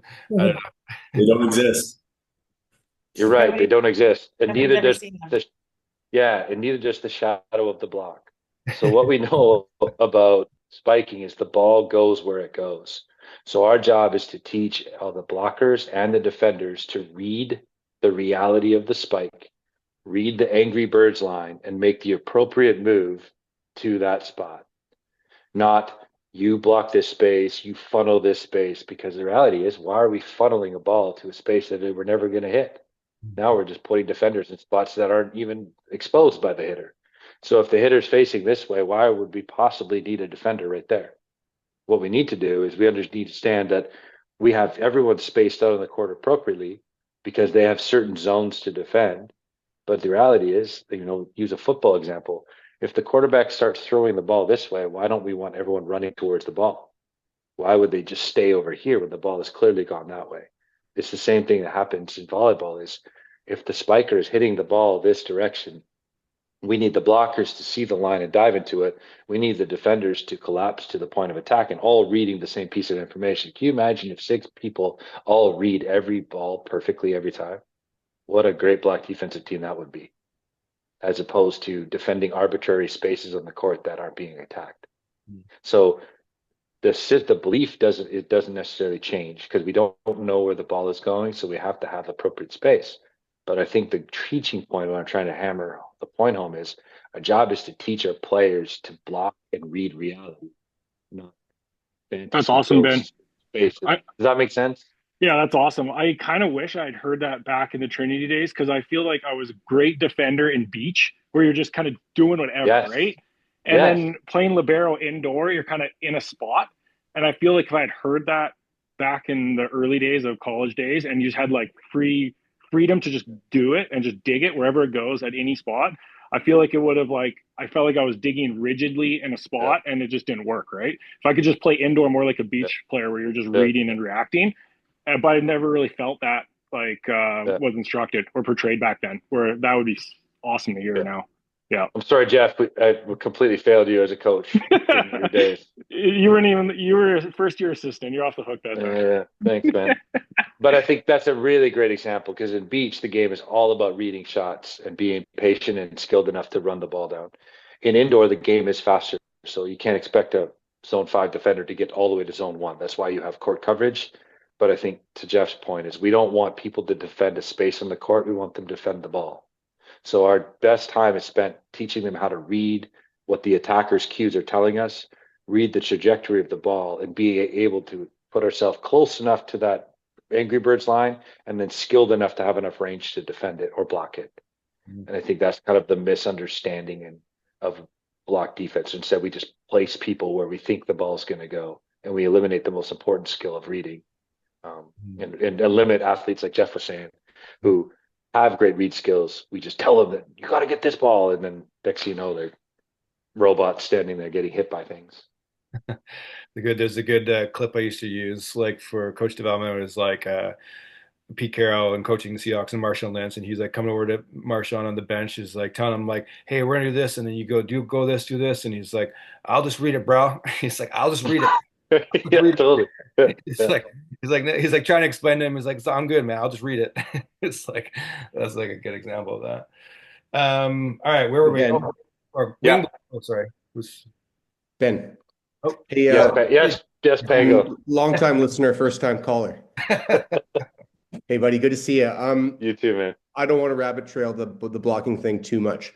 16, 15U, a lot of setters can't push the ball to the pin, especially when it's out of system. They just can't do it. They're not strong enough.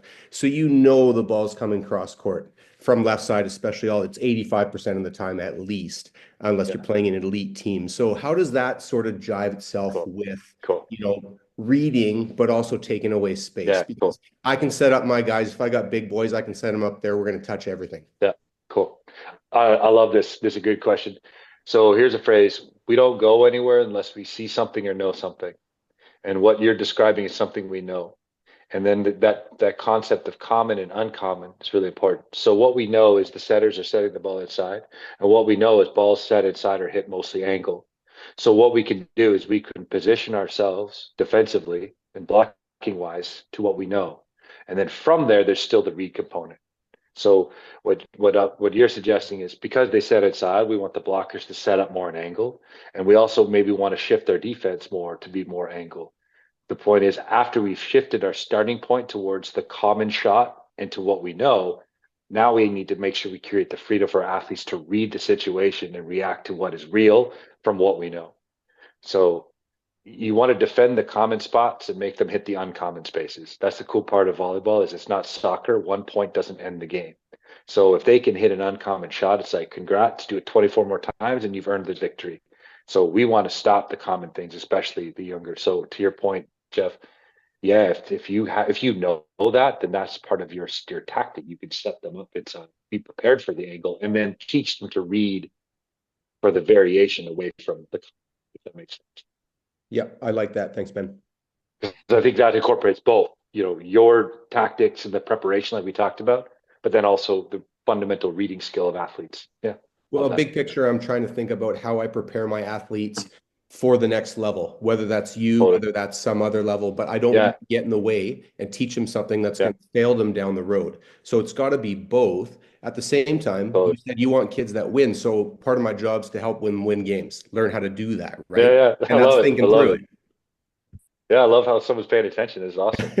But no, I absolutely. So again, the reading skill and the adaptability piece is what you're talking about. It's awesome. So what you're doing is you're giving them a framework and a tactic that's super clear.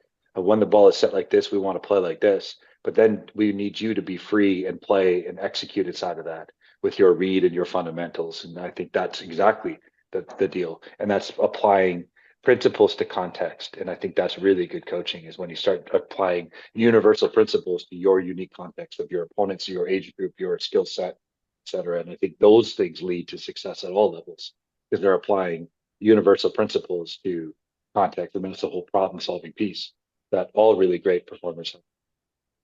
Love it. Awesome. Thanks, Ben. Cool. Yeah. Awesome. All right, we're almost through our list here. Wing blocking, you said scissor. I think I have an idea what you're talking about, but maybe you want to expand on that. Yeah. So the scissor concept is a biomechanical principle to how athletes in all sports control rotation.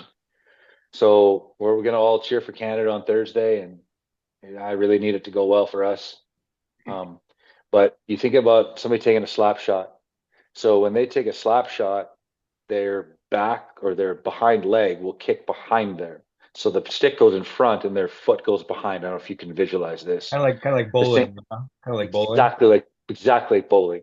Same thing, a quarterback on the run, when they throw, their arm will come this way, but their foot will go the other way. This is a move in biomechanics to control rotation. So think about a slap shot.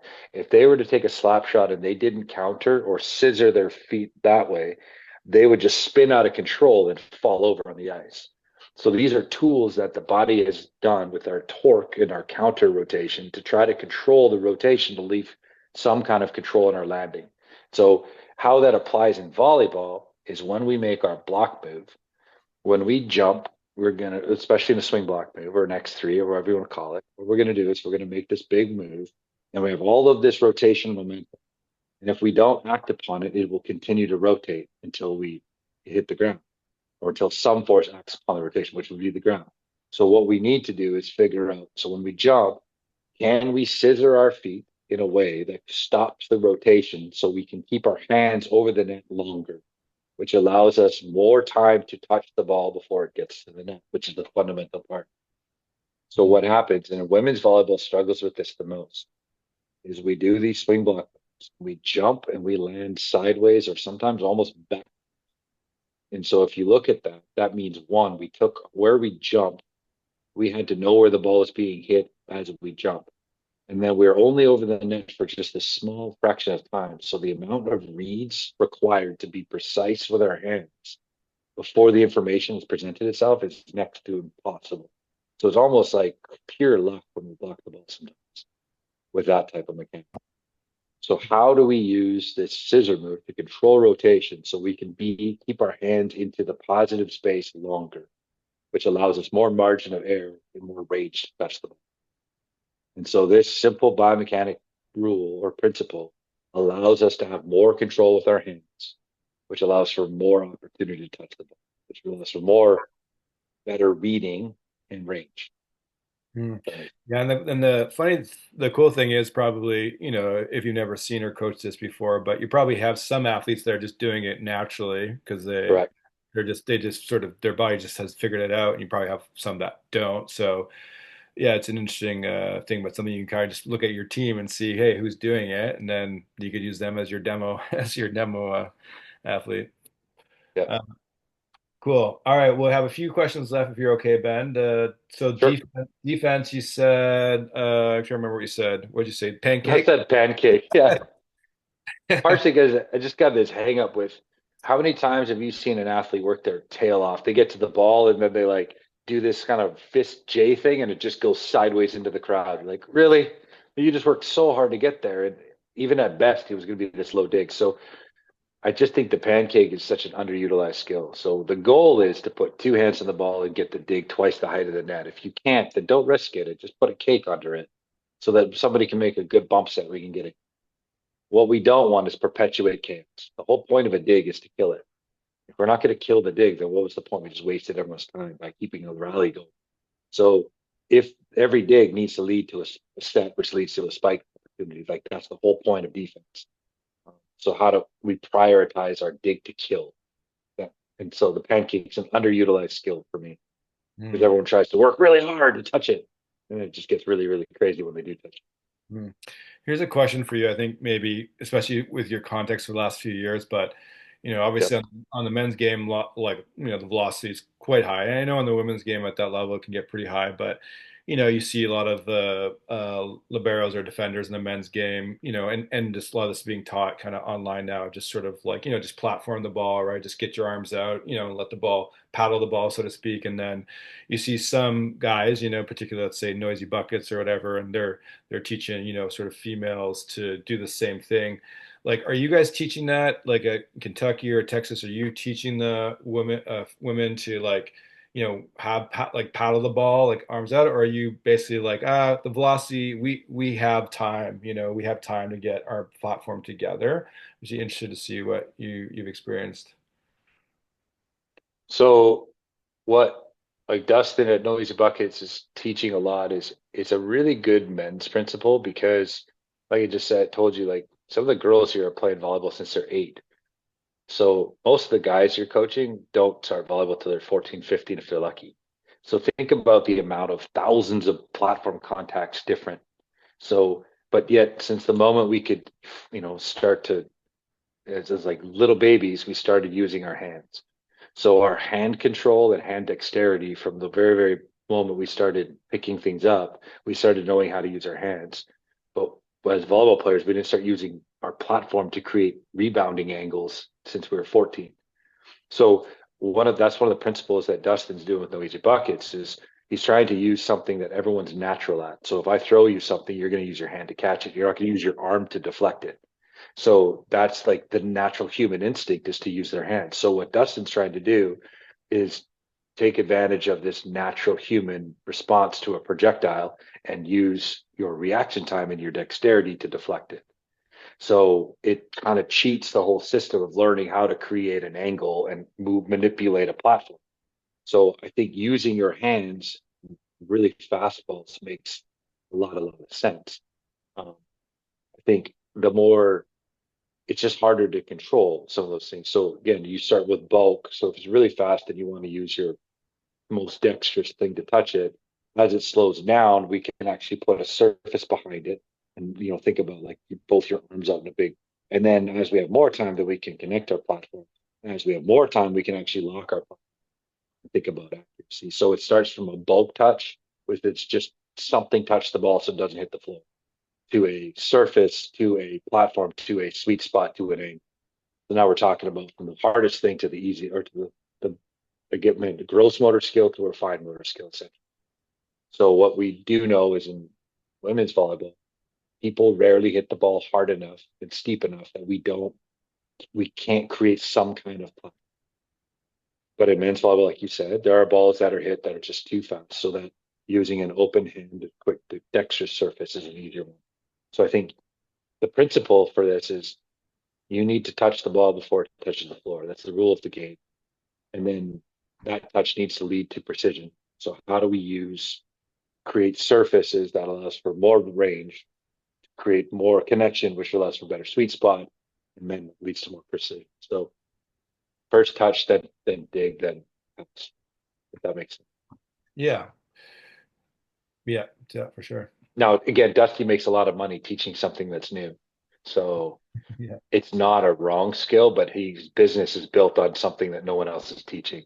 So anytime somebody peddles something for money, just wonder what their angle is.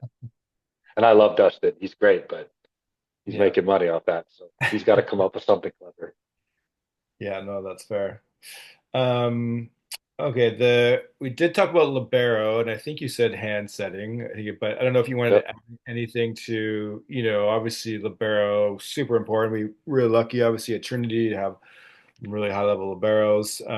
And I'm guessing, at the women's game in Kentucky and to Texas, obviously NCAA, there's just the subbing situation is obviously completely different here. So Right. you're talking probably about like three or four, or I don't know how many, athletes that are high level libero potential. So I guess maybe what would you add to that, and what have some of the common things you've just seen from these, liberos that you've been working with? Yeah, the Joe Trinzi did a study on and basically what he learned of digging is strong, this knee down strong side or shin down move is was the most correlated thing to dig quality in the Rio Olympic Games. And I've never seen it in men's volleyball. I've just never seen this move. But then in women's volleyball, it's like a super common move. And I think everyone needs to learn this. So what all of the great liberos are able to do is they're able to move horizontally along the ground, and somehow they keep their shoulders back. So their ability to stay upright with their shoulders but move horizontally allows them to create their range. As soon as they bend at the hips, it's very, very hard to create angle and to change and like reach for stuff. So their ability to drive, and again, Pango, I have visions of you stride sliding, but this is kind of what we're talking about. If where your ability to move horizontally and then extend through the ball. Like so Joe calls it a double push move. But I think there's this shin down, strong side knee down move that leads to a double push that is foundational to the great libero play that exists. And I think a lot of women's coaches on this call understand exactly what I'm talking about. If you don't, then I think there's something to unpack, and men's coaches have got to learn this. This is a crucial move to digging range. And the women's game is built on transition, but the current men's game is too. And something that it's a really important move. So I would say the libero play is probably the biggest gap when it comes to north south of the board that I've seen. Mhm. It's just incredible, the libero play here. Yeah, and for those who are listening, as you know, Joe was here with us, but he has his Substack and his double push article. I'm not sure if it's behind his paywall or not, but he does a good job of breaking that down. And I always tell people it's worth the whatever the paywall is, it's So worth paying for it. Okay, last one. So transition. I think you said everything or be amazing or something like that. So with transition, but that's yeah, Joe's big things too, right? Is in his triangle, kind of off sort of concepts. But what for you? What have you learned? In your time, obviously men's, women's, and where you are now as far as transitioning and kind of how you focus on it, how you maybe train it a little bit, and what you prioritize. I think the reason I said everything is transition is the game. Mm. If you could be a great transition offense, side out offense is super easy. So I would spend the majority of your time organizing your transition, organizing your transition abilities. Um, the reality is going to the net is the easy part. Going from a block defense position to a off the net position back to an on the net position in an organized speedily fashion is significantly harder. So if you could be a great transition team, you could be a great side out team. And killing the ball is in between kills and your opponent's errors, 85% of your points are already accounted for. So if you can account for your transition piece, this is where no amount of serving pressure can break you. So I think your organization to where you're transitioning to, your ability to create tempo through transition, and then your ability to be uncommon in what pattern to spiking in women's volleyball, they've known this for a long time. And then, like I said, in men's volleyball, this is now what the game is becoming. Control that people are starting to put on their serves, with the amount of danger that people are starting to do with their spikes to create tough situations. Um, so I would say for every one side out attempt you have, try to have 3 transition attempts. And then I think you're starting to maximize kind of your odds. Awesome. Thank you. All right, we'll come back to Conrad's question that was earlier up, but I'll let you answer maybe Jeff's question there if you want. Yeah, what? Sorry, I didn't see it. What is it? Oh, he just asked what do you recommend for high performance, Coke or Pepsi for hydration? Definitely a big gulp Coke, man. Definitely a big gulp Coke. The McDonald's. Um, well, the 3 of us all played together for those who are on the call. Then, your team. Okay, this is back from Conrad. So this is maybe a bit about game management, and if you have to, take off, well, we can end it. But your team is spiraling down. You lost 5 points in a row, and you call timeout. Oh, so a little bit about like timeout management and how you communicate with your team. Like, what are you telling them? And maybe I'll add, like, how has that changed for Evolve for you as a coach over the years? So I heard a study one time that they said timeouts make you worse. And like, no way. There's no way that's true. Like, people miss serves after timeouts all the time. You always come back and beat them. Well, in the late great Carl McGowan's words, make your own damn study. So I didn't believe it. So I went and studied 3 years of timeouts at Trinity Western. And what I found is after I called the timeout, my team side 10% worse than me. Hmm. So after my timeouts, my team was worse. So timeouts made my team worse. The second part of the study is I looked at all of the technical timeouts, and after technical timeouts, my team was roughly 2 to 3% worse in some. So the reality is, when the timeout athletes know is coming, they react very well to. The timeouts that they don't know is coming, they react very poorly to. So thinking a timeout is going to stop momentum is wrong, based on this study that I learned in the university context in men in Canada. So what that led me to try to figure out is, all right, then why call it timeout, or what is the goal? So what I tried to decide is I came up with a couple principles of why a timeout was important. And if I had something important to say to my team, when it was a tactical adjustment, an emotional adjustment, or I felt like they needed a piece of information, I would call the timeout the moment I believed it was important for them to have it, regardless of the score of the game. The other part of that is we also messed with it where we started calling timeouts at 8 and 20. I told the guys we're going to call it at 8 and 20, and so that the tactical 16. So they just knew these points. So the moment we've had consistent timeouts, our side out percentage didn't drop by as much. So all of that leads into momentum is a real thing in volleyball, but you can't affect it the way you think you can. So it's more important to utilize your timeouts to teach things and adjust things and set your kids up. Now that could be a really important. Maybe they're serving that 3-4 point run because you have a hole in your reception. So don't call the timeout, I believe, to stop momentum. Call the timeout to make a tactical adjustment so that they have to find a new solution to their serve. That is the principle behind the side out, not some magic that they're going to miss their serve moment. So I would say to the question, if you're giving up a run and there's something tactically or emotionally that needs to be adjusted, then I would call the timeout as soon as you feel like you know what that is. And if you don't know what that is, I don't think there's anything wrong with letting your athletes sit in that frustration and work through it. So if you do have the answer, then provide it. If you don't, then encourage them to work through it, because I think that's a really important piece to the puzzle for your athletes to learn how to problem solve on their own, because you'll be out of timeouts at some point and they'll give up 3 to 5 points, and then what? So I think that's teach the athletes to fish and they'll eat for days.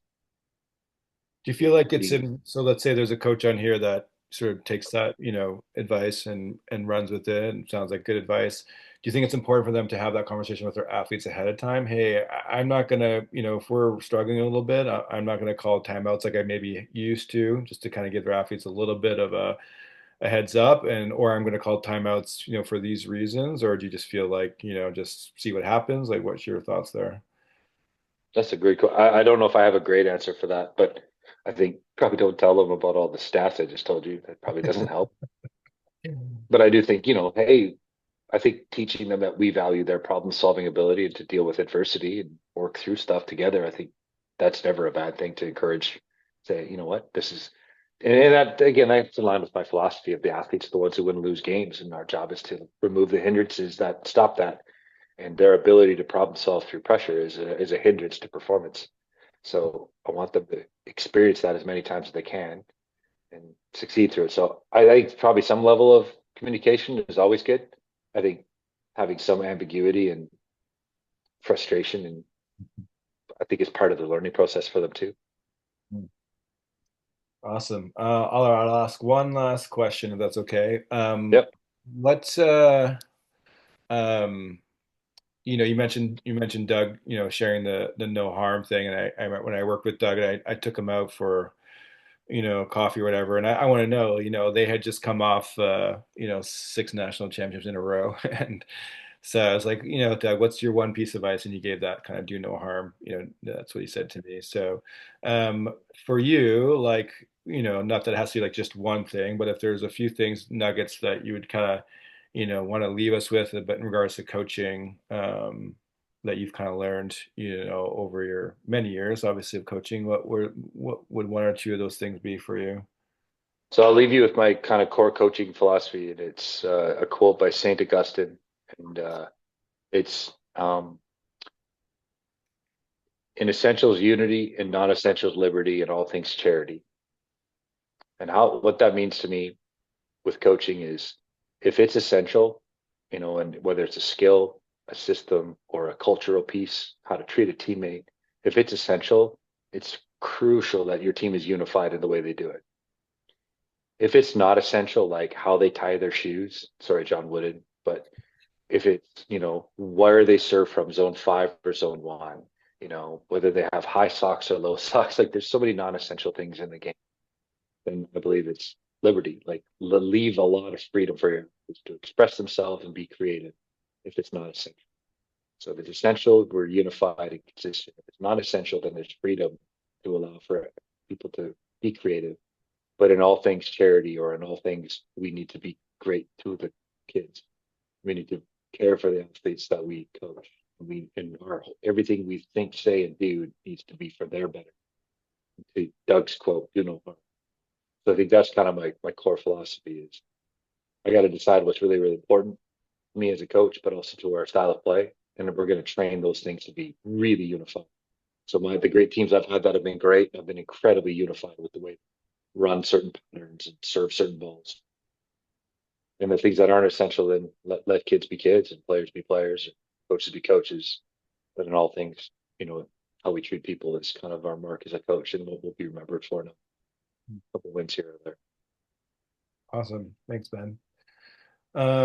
Well, thanks everybody for joining, but also big thanks for Ben joining us in the midst of his transition and second day on the job. And I did not pay enough for this. You can pay more if you want, Conrad. Yeah, but we obviously really appreciate, Ben, you taking the time out of your schedule and sharing a lot of your wisdom and knowledge with us. And yeah, for those on the call, no, lots of people were taking notes. I was taking notes. I will send you the recording as well to have that. And just a heads up, a reminder, there's a webinar on Thursday, Mental Health and Wellness with Dr. Shauna Taylor. And then March 2nd is the AWA with Misha Harris, and that Ben gave a little shout out to. And then March 3rd is Matt Kruger with some motor learning principles. So it's been open to business and tech. I'll up. You're already getting requests, Ben, to people to come visit you. Oh, anytime, you guys. Come on down. The barbecue here is amazing. World-class barbecue and good music. So come on down anytime. Awesome. If you have any questions that you didn't get to ask for Ben, just you can fire them to me, and I can fire them off to Ben and get back to you. Or in general, any questions about coach education and development. But yeah, thanks everybody for coming out, and thanks Ben for staying on a little bit later with us, and we'll look forward to talking again with everybody soon. Awesome. Thanks you guys. Great to see you.